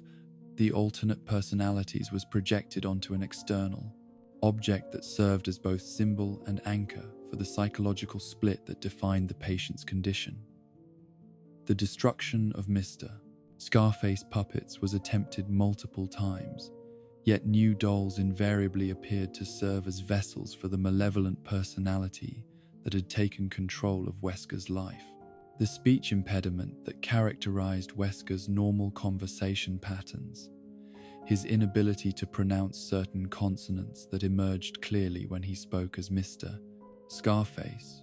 provided additional evidence of the psychological split that governed his behavior, while also serving as a constant reminder of his fundamental powerlessness and submission to forces beyond his control. The contrast between his stammering, apologetic normal voice and the commanding tones that emerged from the puppet highlighted the magnitude of his personality fragmentation. The accounting skills that had defined Wesker's legitimate career proved invaluable to the criminal organization that operated under Mr. Scarface's direction, providing them with financial expertise that allowed their illegal enterprises to flourish while avoiding the attention of law enforcement agencies that focused on more conventional forms of criminal activity. The detailed records that Wesker maintained of their criminal operations were models of bookkeeping precision that could have served as evidence in court proceedings if authorities had been able to accept that such meticulous documentation could have been created by someone who appeared to be an unwilling participant in the crimes they described. The weapons that Mr. Scarface preferred for his criminal activities reflected both practical considerations about effectiveness and psychological needs related to authority and intimidation, with Tommy guns and other firearms from earlier eras of organized crime serving symbolic functions that reinforced his apparent identity as a traditional gangster boss. The wooden dummy's inability to actually hold or fire these weapons created logistical challenges that were resolved through Wesker's unconscious manipulation of both puppet and firearms in ways that maintained the illusion of the dummy's autonomous action. The hideouts that served as bases for the ventriloquist's operations were often abandoned theaters, puppet shops, or other locations that reinforced the theatrical nature of their criminal activities, while also providing psychological comfort to Wesker through environments that normalized the presence of dolls and mechanical figures. These lairs were decorated with collections of puppets and ventriloquist dummies that served as both camouflage for Mr. Scarface and reminders of the fractured nature of identity and consciousness that defined their relationship.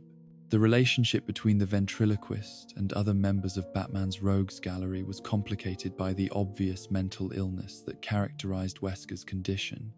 and the way that other criminals found it difficult to take seriously someone whose criminal authority was apparently vested in a wooden puppet, though Mr. Scarface's demonstrated effectiveness in planning and executing criminal schemes gradually earned grudging respect from villains who initially dismissed him as a joke. The puppet's old-fashioned criminal methods and rigid code of conduct often clashed with the more chaotic and unpredictable approaches favored by other Gotham criminals.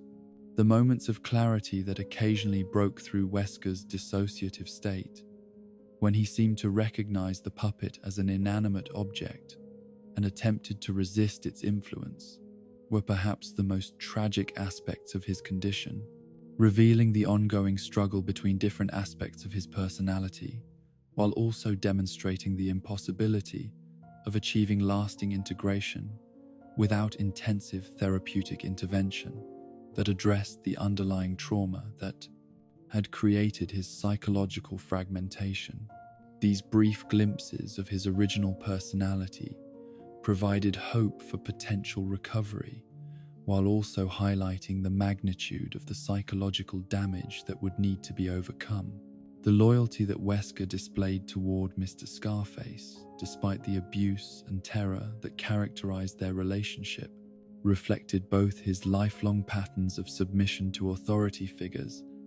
and his psychological need to maintain the dissociative structure that protected him from consciously acknowledging his own capacity for violence and criminal behavior. The puppet served as both tormentor and protector, allowing Wesker to express forbidden impulses, while also providing him with psychological distance from responsibility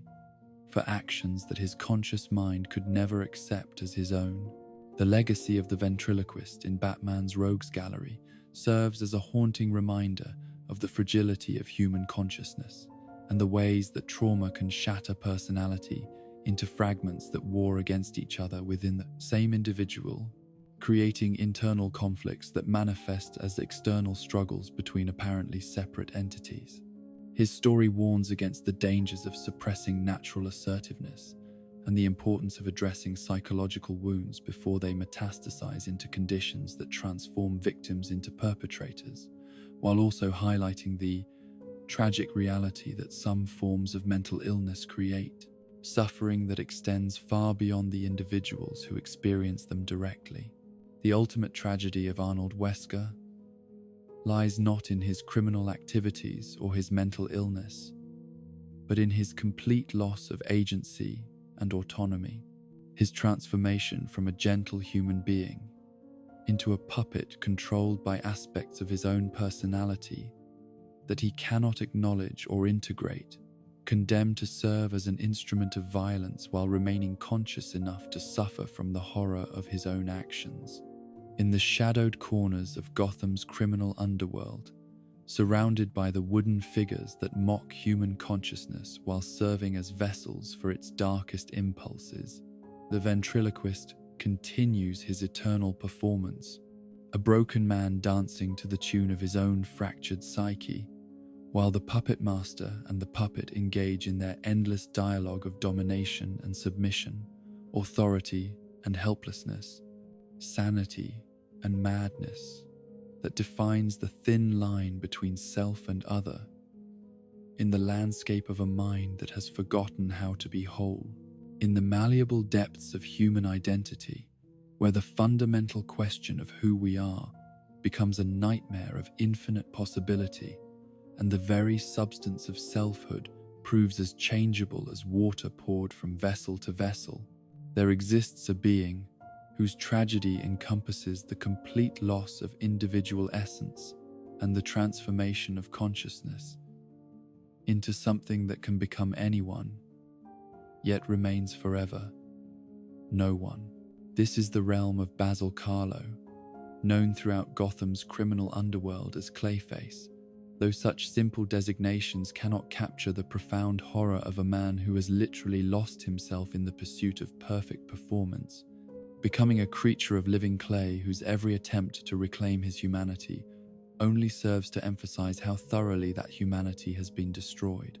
The man who would become Clayface began his existence as one of those individuals whose artistic talents and dramatic sensibilities should have made him a celebrated figure in the world of theatre and cinema, someone whose natural ability to inhabit different characters and convey complex emotions through performance could have brought joy and enlightenment to audiences while providing him with the recognition and creative fulfillment that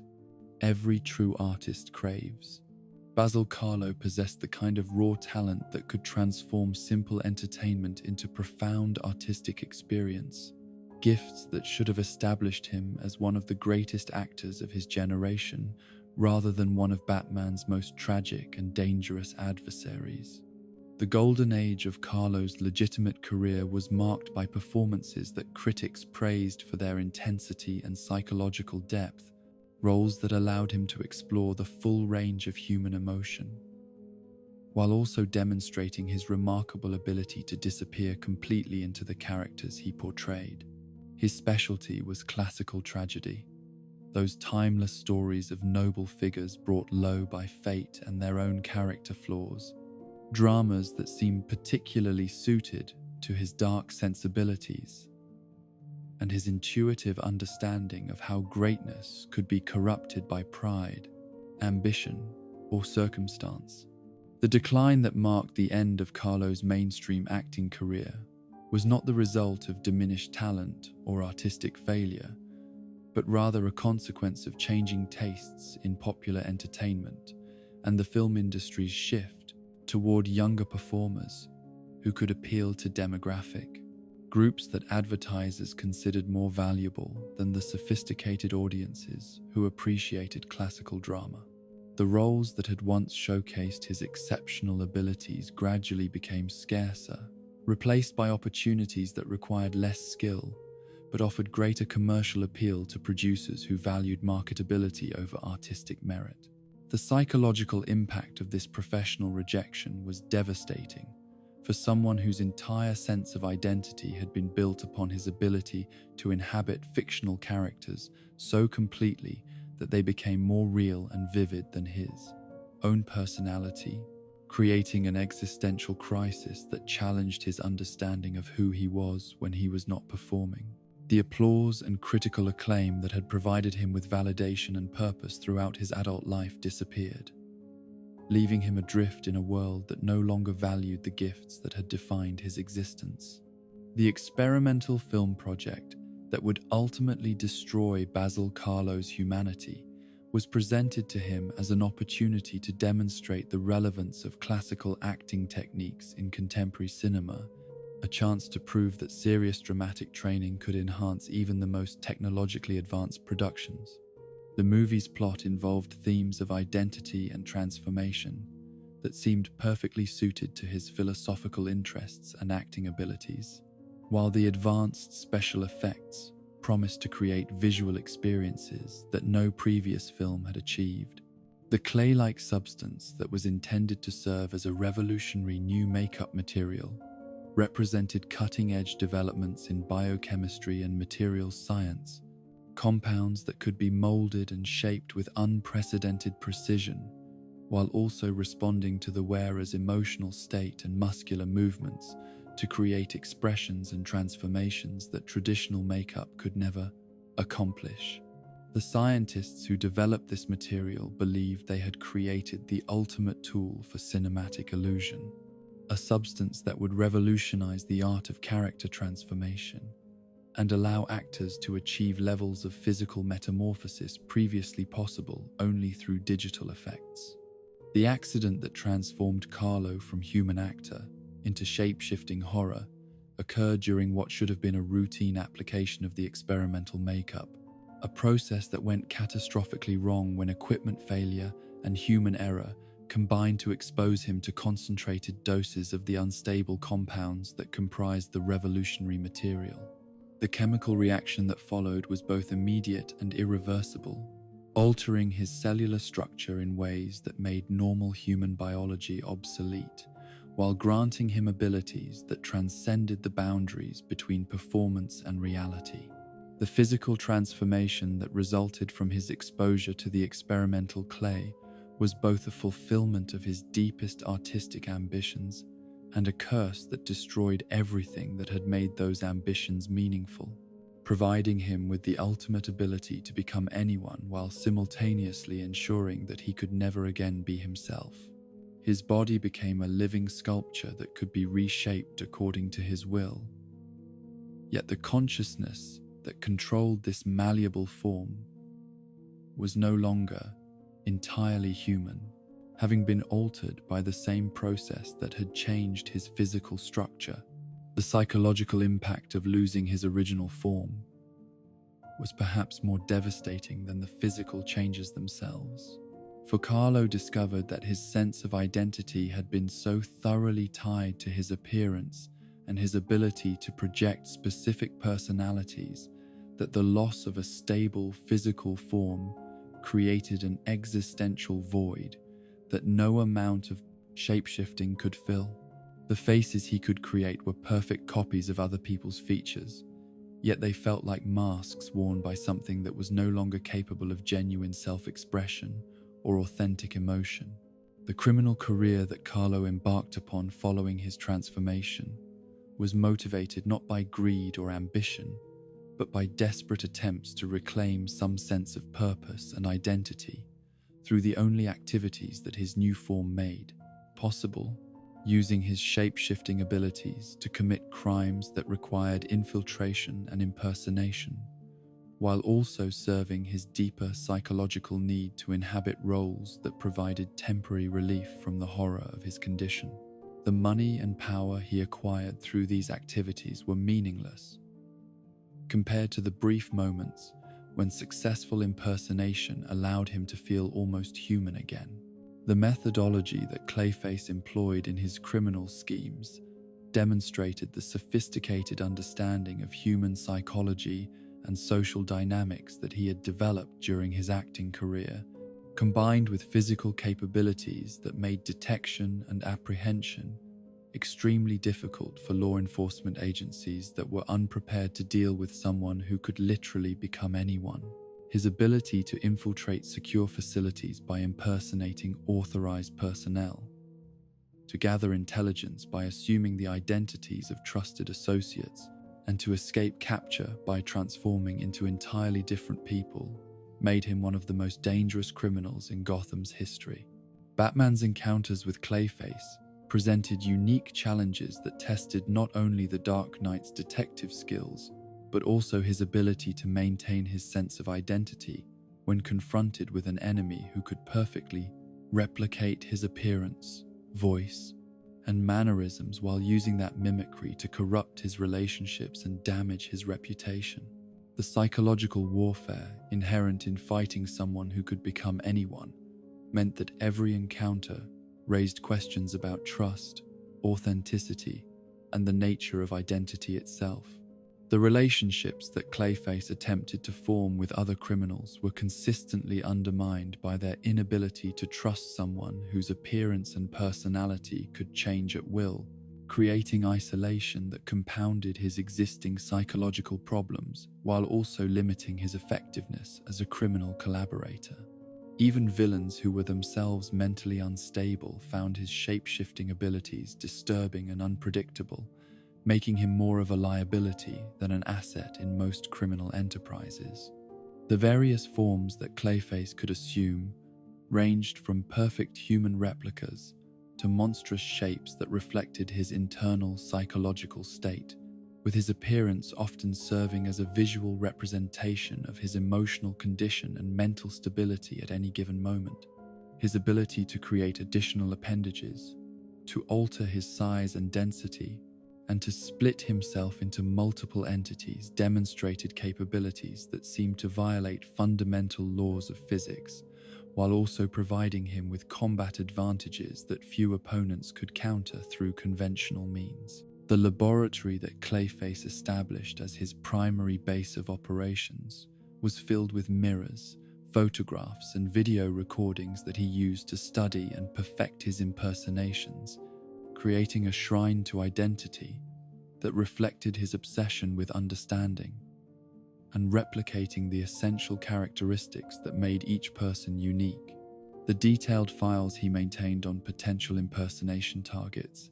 included psychological profiles, speech patterns, and behavioral quirks that demonstrated the same attention to character development that had marked his legitimate acting career. The scientific interest that Clayface's condition generated among researchers led to numerous attempts to study his transformed physiology and understand the mechanisms that allowed his cellular structure to maintain coherence while undergoing constant reconfiguration. Investigations that provided insights into fundamental questions about the nature of life and consciousness, while also offering potential medical applications for regenerative medicine and tissue engineering. However, his cooperation with such research was always conditional and temporary, as he feared that scientific understanding of his condition might lead to a cure that would restore his human form, but eliminate the shape-shifting abilities that had become central to his identity. The memory problems that began to affect Clayface as his condition progressed reflected the difficulty of maintaining consistent neural patterns within a constantly changing physical structure, creating situations where he would sometimes forget which identity he was supposed to be maintaining or become confused about his own history and motivations. These episodes of disorientation were particularly terrifying because they threatened the last vestiges of his original personality, while also making him vulnerable to enemies who could exploit his moments of confusion. The artistic sensibilities that had defined Carlo's original career continued to influence his criminal activities, as he approached each impersonation as a performance that required careful preparation and authentic character development, rather than simple physical mimicry, creating criminal schemes that were as much about artistic expression as practical goals. His standards for perfect impersonation often led him to spend months studying targets before assuming their identities, gathering information that went far beyond what would be necessary for simple criminal purposes. The loneliness that characterized Clayface's existence was perhaps more profound than that experienced by any other member of Batman's rogues gallery, for his condition made genuine human contact impossible, while his abilities ensured that any relationships he formed were based on deception rather than authentic connection. The knowledge that no one could ever truly know or accept him, as he was created a form of isolation that no amount of perfect impersonation could overcome. The moments when Clayface's clay form began to lose cohesion, reverting to an amorphous mass that bore no resemblance to any human shape, were both his greatest fear and his most honest expression, revealing the fundamental chaos and formlessness that lay beneath all his carefully constructed identities and impersonations. These episodes of dissolution served as reminders that his shape-shifting abilities were not gifts, but symptoms of a condition that was slowly consuming whatever remained of his original humanity. The various attempts to cure or reverse Clayface's condition met with limited success, as the integration of the experimental compounds with his cellular structure had progressed too far to be easily undone, while his psychological dependence upon his shape-shifting abilities made him resistant to treatments that might restore his human form at the cost of the only talents that still connected him to his former identity as a performer. The question of whether such a cure would truly help him, or simply create new forms of suffering, remained unanswered and perhaps unanswerable. The legacy of Clayface in Batman's rogues gallery serves as a haunting meditation on the nature of identity and the price of perfect performance, warning against the dangers of losing oneself in roles, and the way that the pursuit of artistic perfection can become a form of self-destruction when taken to extremes that violate the boundaries between performance and reality, self and other, art and life. His story demonstrates that some transformations are irreversible, and that the ability to become anyone can paradoxically result in becoming no one at all. The ultimate tragedy of Basil Carlo lies not in his criminal activities or his monstrous appearance, but in his complete loss of authentic selfhood, his transformation into a being that can perfectly replicate the external characteristics of others, while being forever denied the possibility of genuine self-expression or true human connection, condemned to exist as a living theatre mask that covers emptiness rather than revealing truth. In the shadowed corners of Gotham, where identity becomes fluid and reality bends to accommodate impossible transformations, Clayface continues his eternal performance, a creature of infinite possibility and absolute limitation, forever becoming everyone except himself, forever seeking the one role he can never play, that of Basil Carlo, the man who wanted nothing more than to be remembered for bringing truth and beauty to the world through the ancient art of becoming someone else for the entertainment and enlightenment of others. In the ancient shadows that stretch back through centuries of human ambition and environmental destruction, where the accumulated wisdom of ages has been perverted into a philosophy of necessary genocide, and the preservation of Earth's natural systems has become justification for the systematic elimination of the species that threatens them, there stands a figure whose immortal existence serves as both witness to humanity's failures and architect of its ultimate judgment. This is the domain of Ra's al Ghul, whose name translates as the demon's head. Though such simple designations cannot capture the profound horror of a mind that has watched civilizations rise and fall across the span of centuries, while gradually concluding that the greatest threat to life on Earth is the very consciousness that should serve as its greatest protector. The man who would become Ra's al Ghul began his existence in an age when the world was younger, and the relationship between human civilization and the natural environment had not yet been poisoned by industrial excess and technological hubris. Born into a time when individual actions could still be measured in terms of their harmony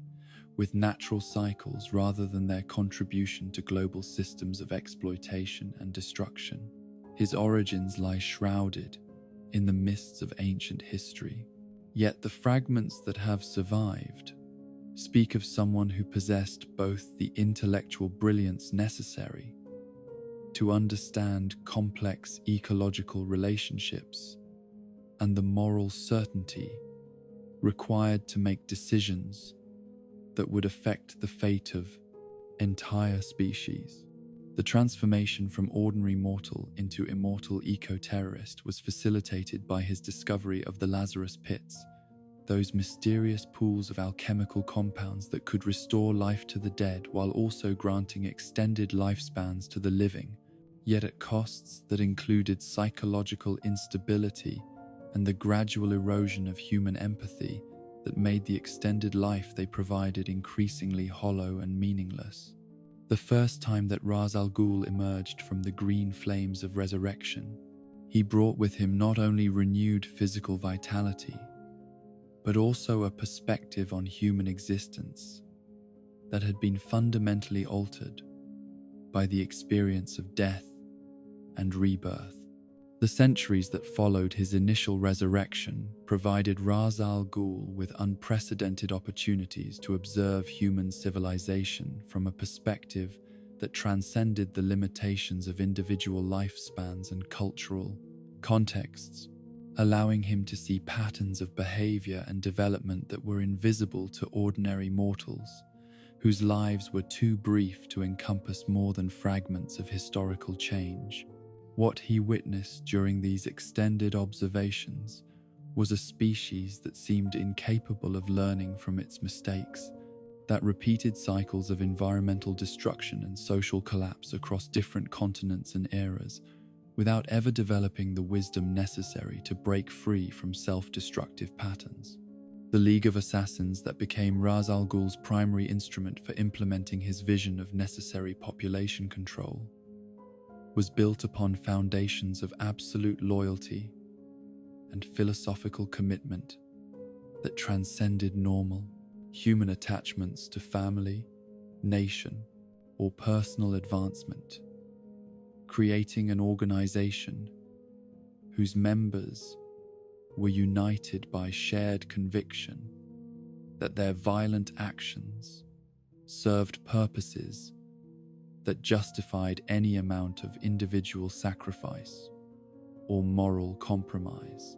The training facilities hidden in remote mountain locations served as both military academies and philosophical seminaries where recruits learn not only the practical skills of assassination and infiltration, but also the ideological framework that made such activities morally acceptable. The ecological disasters that Ra's al Ghul orchestrated throughout history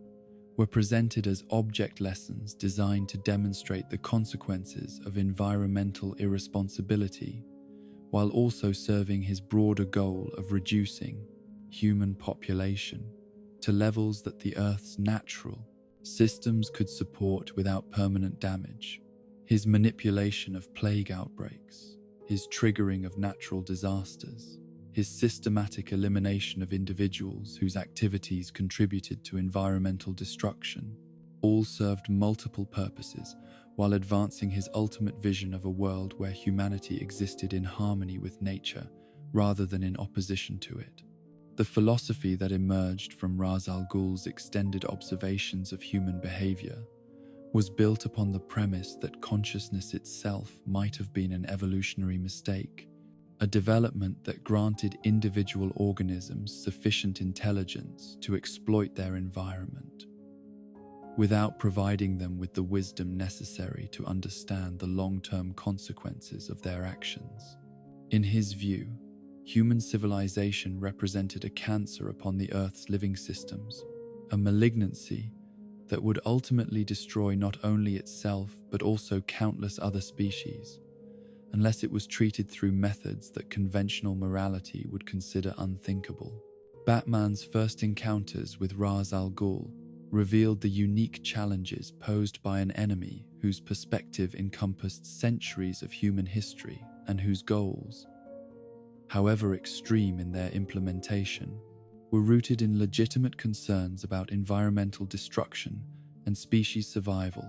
that were becoming increasingly urgent as human population growth and technological advancement accelerated beyond any sustainable parameters.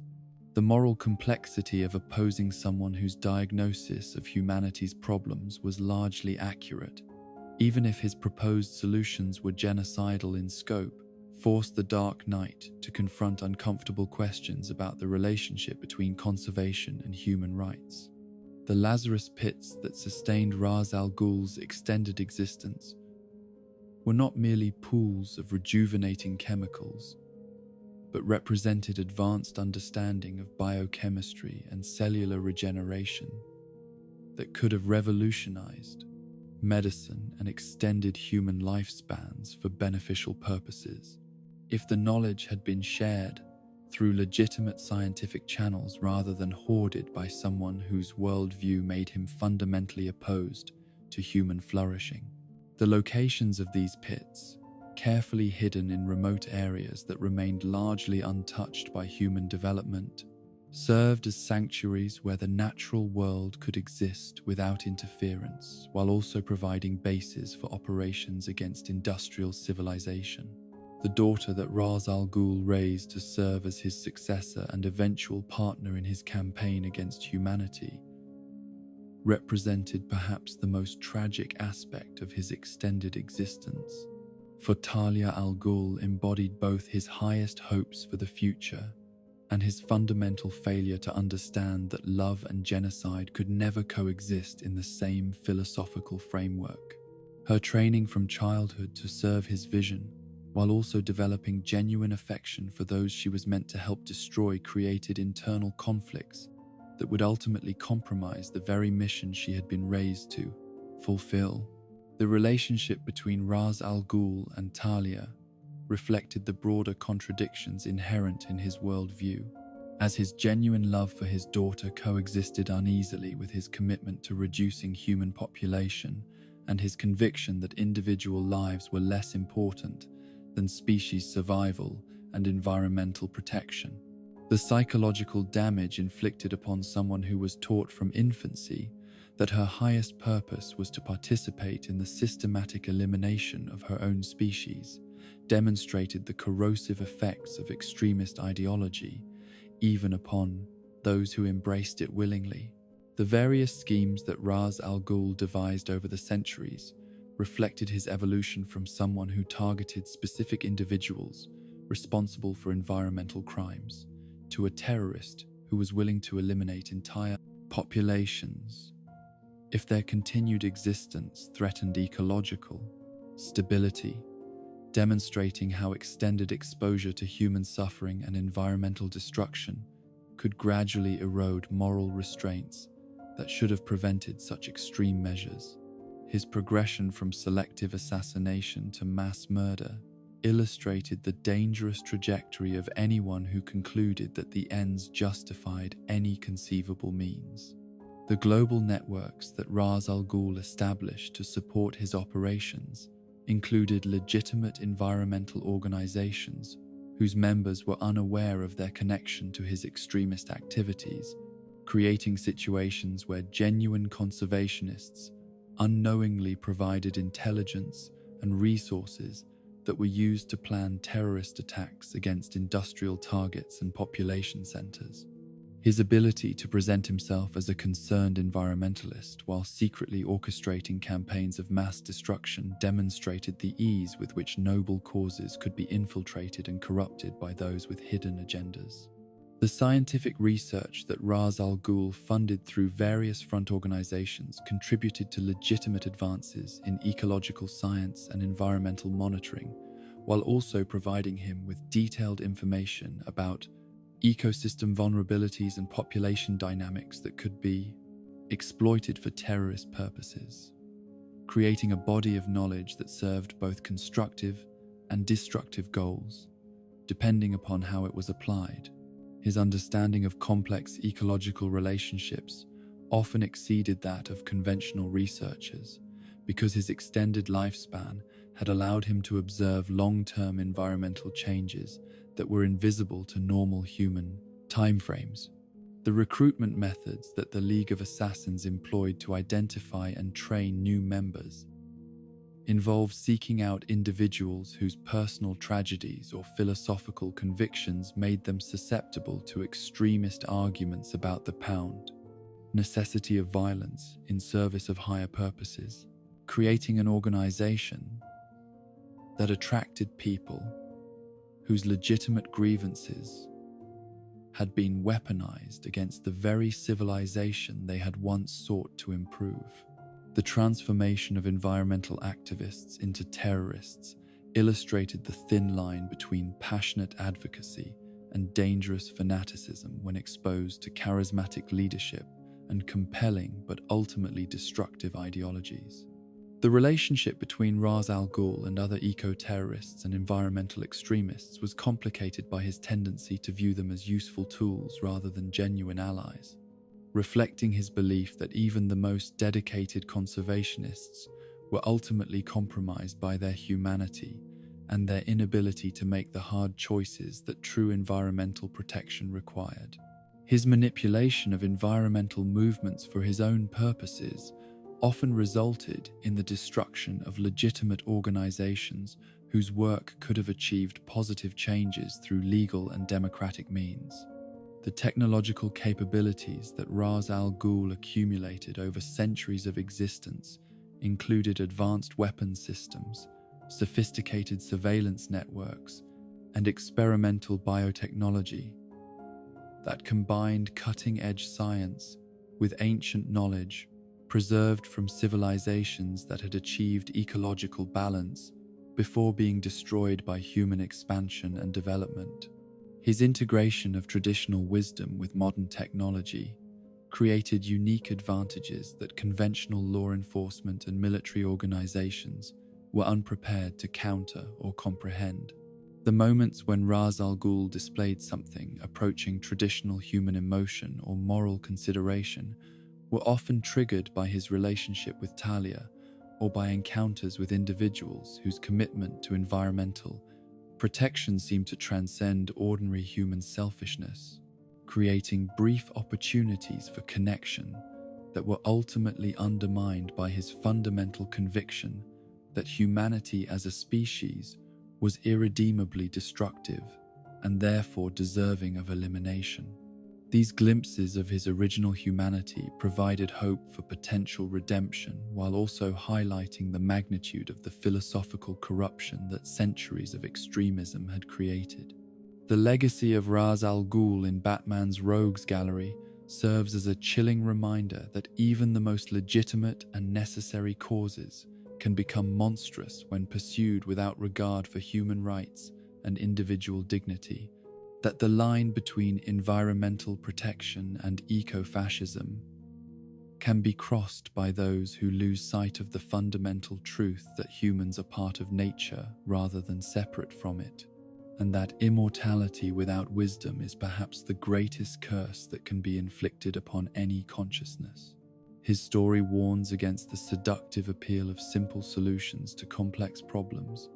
and the danger of allowing justified anger about environmental destruction to metastasize into hatred for the entire species that caused it. The ultimate tragedy of Ra's al Ghul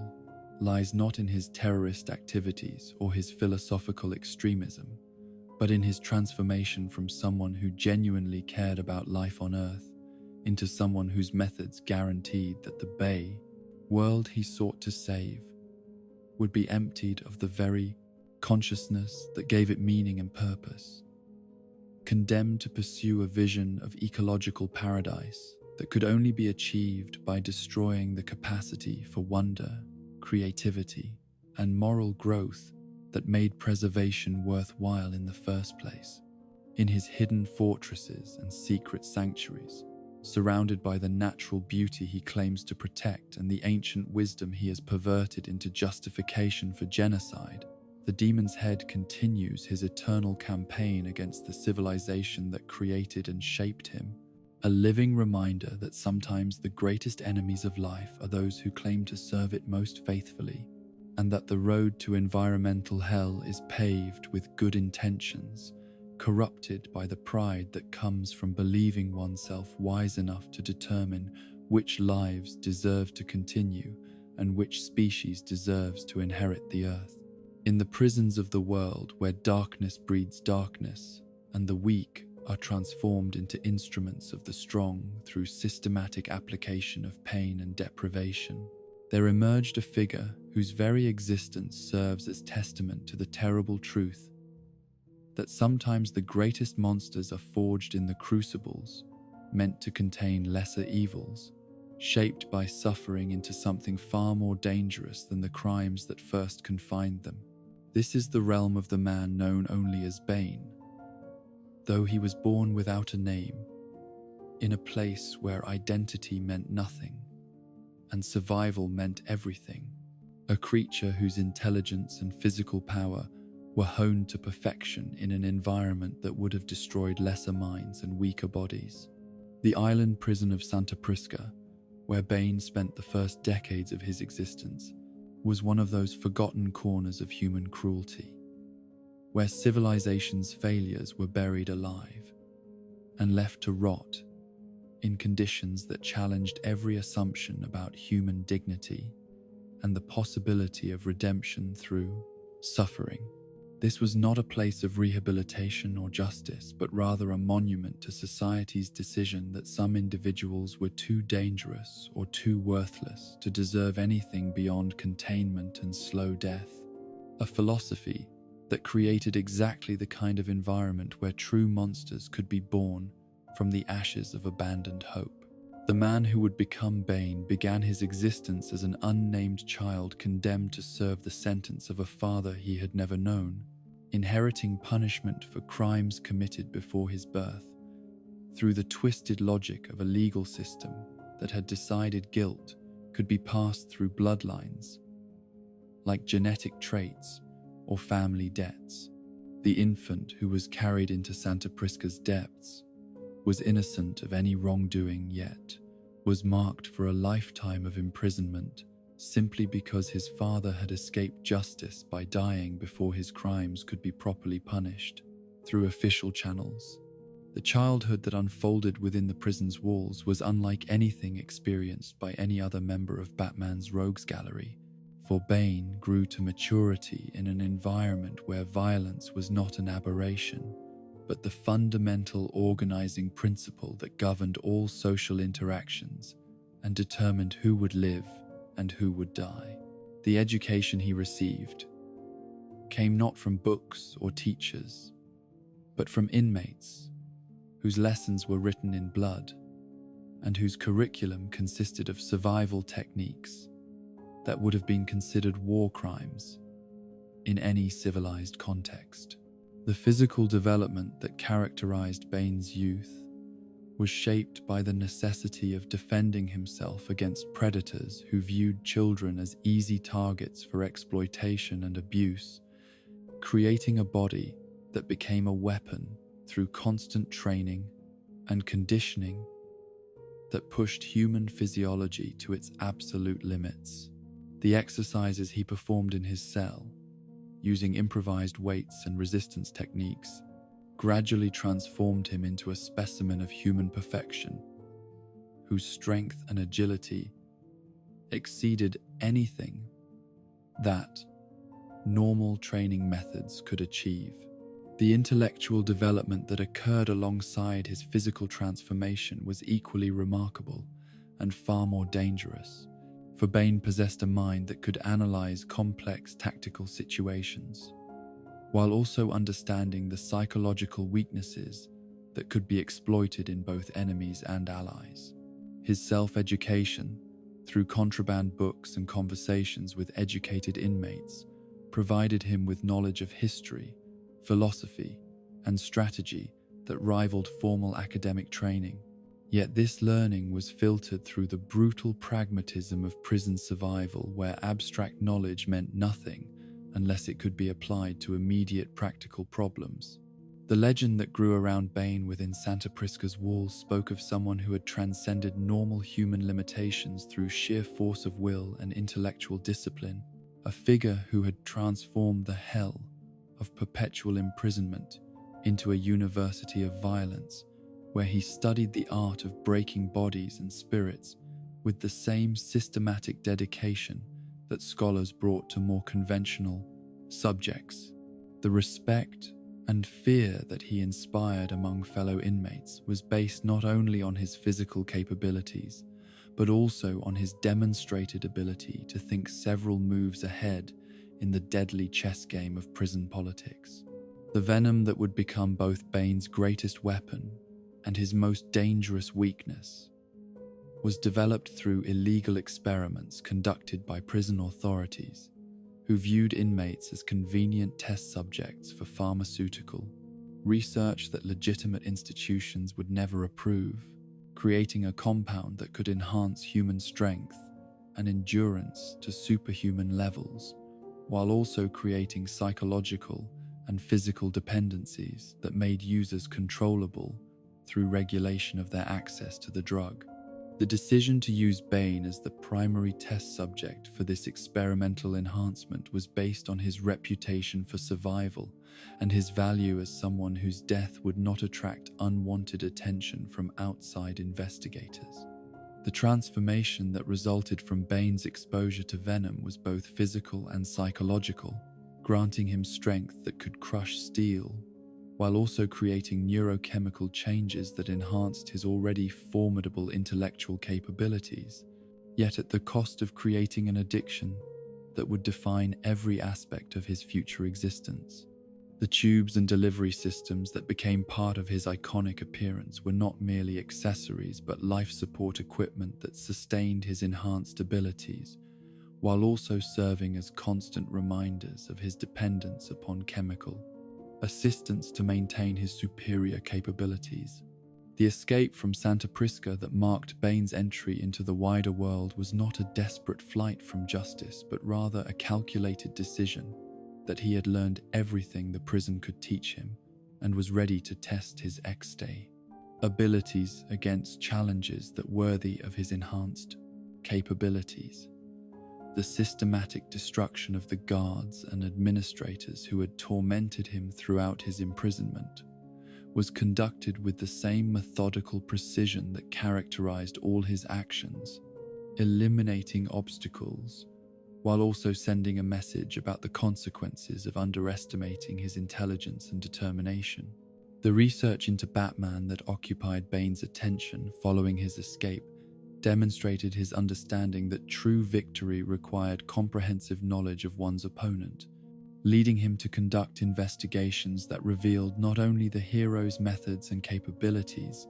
but also the psychological vulnerabilities that could be exploited through carefully planned psychological warfare. His analysis of Batman's previous encounters with other criminals provided him with insights into patterns of behavior and tactical preferences that would prove crucial in planning the systematic campaign that would become known as Nightfall.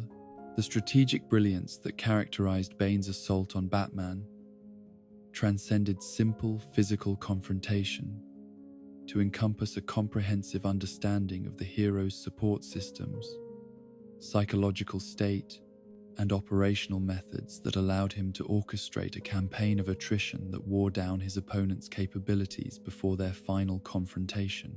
The simultaneous release of Arkham Asylum's inmates was not random chaos, but rather a calculated move designed to exhaust Batman's physical and emotional resources, while also isolating him from potential allies who might otherwise have provided assistance during his moment of greatest vulnerability. The breaking of Batman's back, the moment that established Bane's reputation as the man who had accomplished what no other villain had achieved, was not merely a demonstration of superior physical strength, but rather the culmination of months of psychological and strategic preparation that had identified the precise moment when the hero would be most vulnerable to such an attack. The symbolism of the act, carried out in Batman's own cave surrounded by the totems of his crime-fighting career, was as important as its physical consequences in establishing Bane's dominance and demonstrating his intellectual superiority over someone who had previously seemed undefeatable. The occupation of Gotham City that followed Batman's defeat revealed Bane's understanding that true conquest required more than simple victory in combat,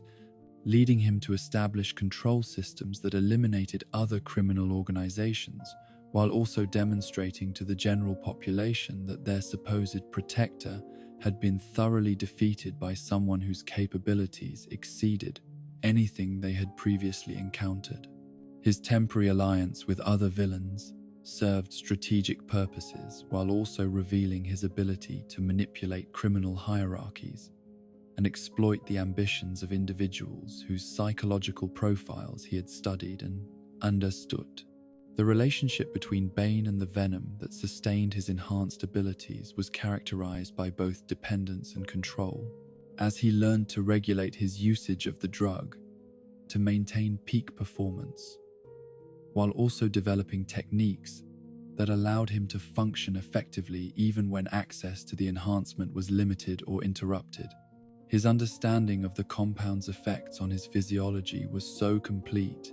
that he could predict and compensate for its influence on his decision-making processes, making him less vulnerable to the psychological side effects that had destroyed other users of similar substances.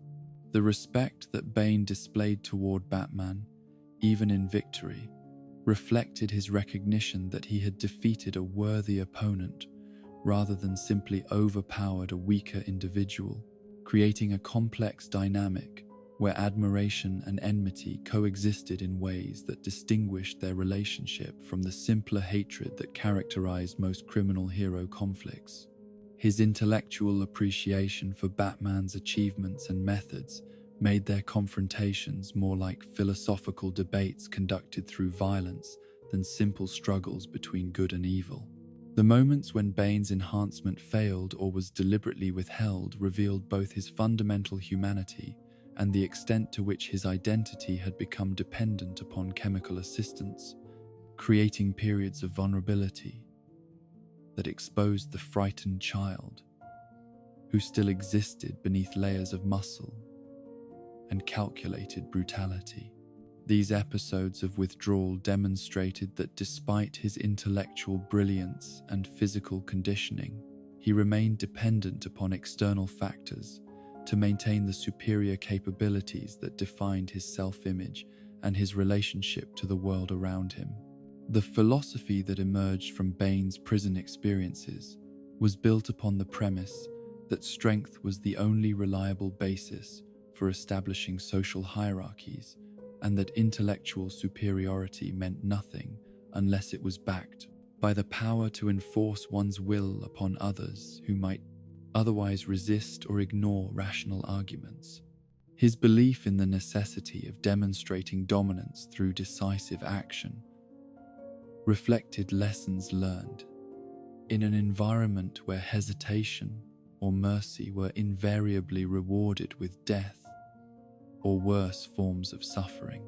The technological enhancements that Bane incorporated into his Venom delivery systems demonstrated his ability to combine street-learned survival skills with sophisticated engineering knowledge, creating equipment that was both practical and symbolically significant in its visual impact. The mask and tubing that became part of his iconic appearance served multiple functions beyond simple drug delivery, providing him with tactical advantages, while also creating a psychological profile that enhanced his intimidation value during confrontations with enemies. The training regimens that Bane continued to follow even after escaping from prison reflected his understanding that physical conditioning required constant maintenance and improvement, leading him to develop exercise protocols that maintained his peak capabilities,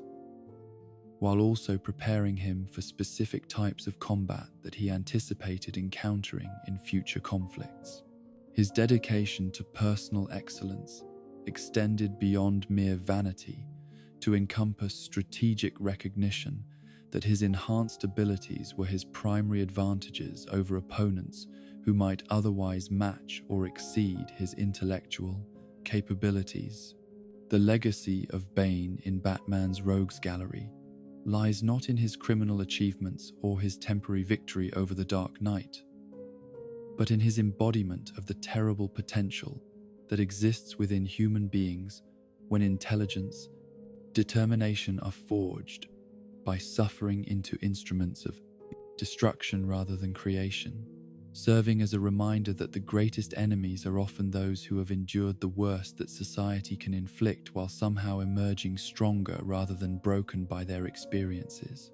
His story warns against the dangers of abandoning individuals to systems of punishment that create monsters rather than promoting rehabilitation, and demonstrates how environments of brutality and deprivation can transform victims into perpetrators whose capabilities exceed anything their oppressors could have imagined. The ultimate tragedy of Bane is not his criminal career or his dependence upon chemical enhancement, but his transformation from an innocent child, condemned by circumstances beyond his control, into a weapon of destruction whose intelligence and strength were honed by suffering into something that could have been used to improve the world rather than threaten it, reminding us that sometimes the greatest waste lies not in the destruction of evil, but in the corruption of potential that could have served beneficial purposes if it had been nurtured rather than brutalized. In the shadows of Gotham, where strength and intelligence converge in service of destruction rather than creation, Bane continues his eternal campaign against the weaknesses he perceives in himself and others,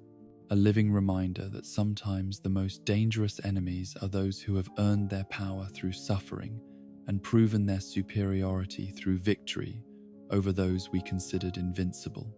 And so we reach the end of our journey through the twisted corridors of Gotham's darkest nightmares, having walked alongside monsters who were once human, and witnessed the infinite ways that pain can reshape souls into instruments of terror and despair. In the Rogues Gallery of the Dark Knight, we have seen reflected not merely the enemies of one hero, but the eternal struggle between light and shadow that defines the human condition itself, each villain serving as a dark mirror that reveals aspects of our own capacity for both greatness and corruption. These are not simple criminals motivated by greed or power, but complex beings whose stories speak to fundamental truths about trauma, madness, obsession, and the thin lines that separate sanity from chaos, heroism from villainy, hope from despair. In the Joker's laughter, we hear the echo of meaninglessness. In Two-Face's coin, we see the randomness of fate. In Scarecrow's toxins, we taste our deepest fears made manifest. They are the shadows cast by our own potential for darkness, reminders that we are all capable of becoming monsters given the right combination of circumstance, choice, and surrender to our worst impulses. Yet in their very existence lies a strange comfort. For if such darkness can take human form, then surely the light that opposes it burns all the brighter, proving that even in Gotham's eternal night, there are those who stand guard against the terrors that would consume us all. Sleep now, keeper of dark knowledge, and dream of better worlds where such monsters exist only in stories told to remind us why we must never stop fighting the darkness within ourselves.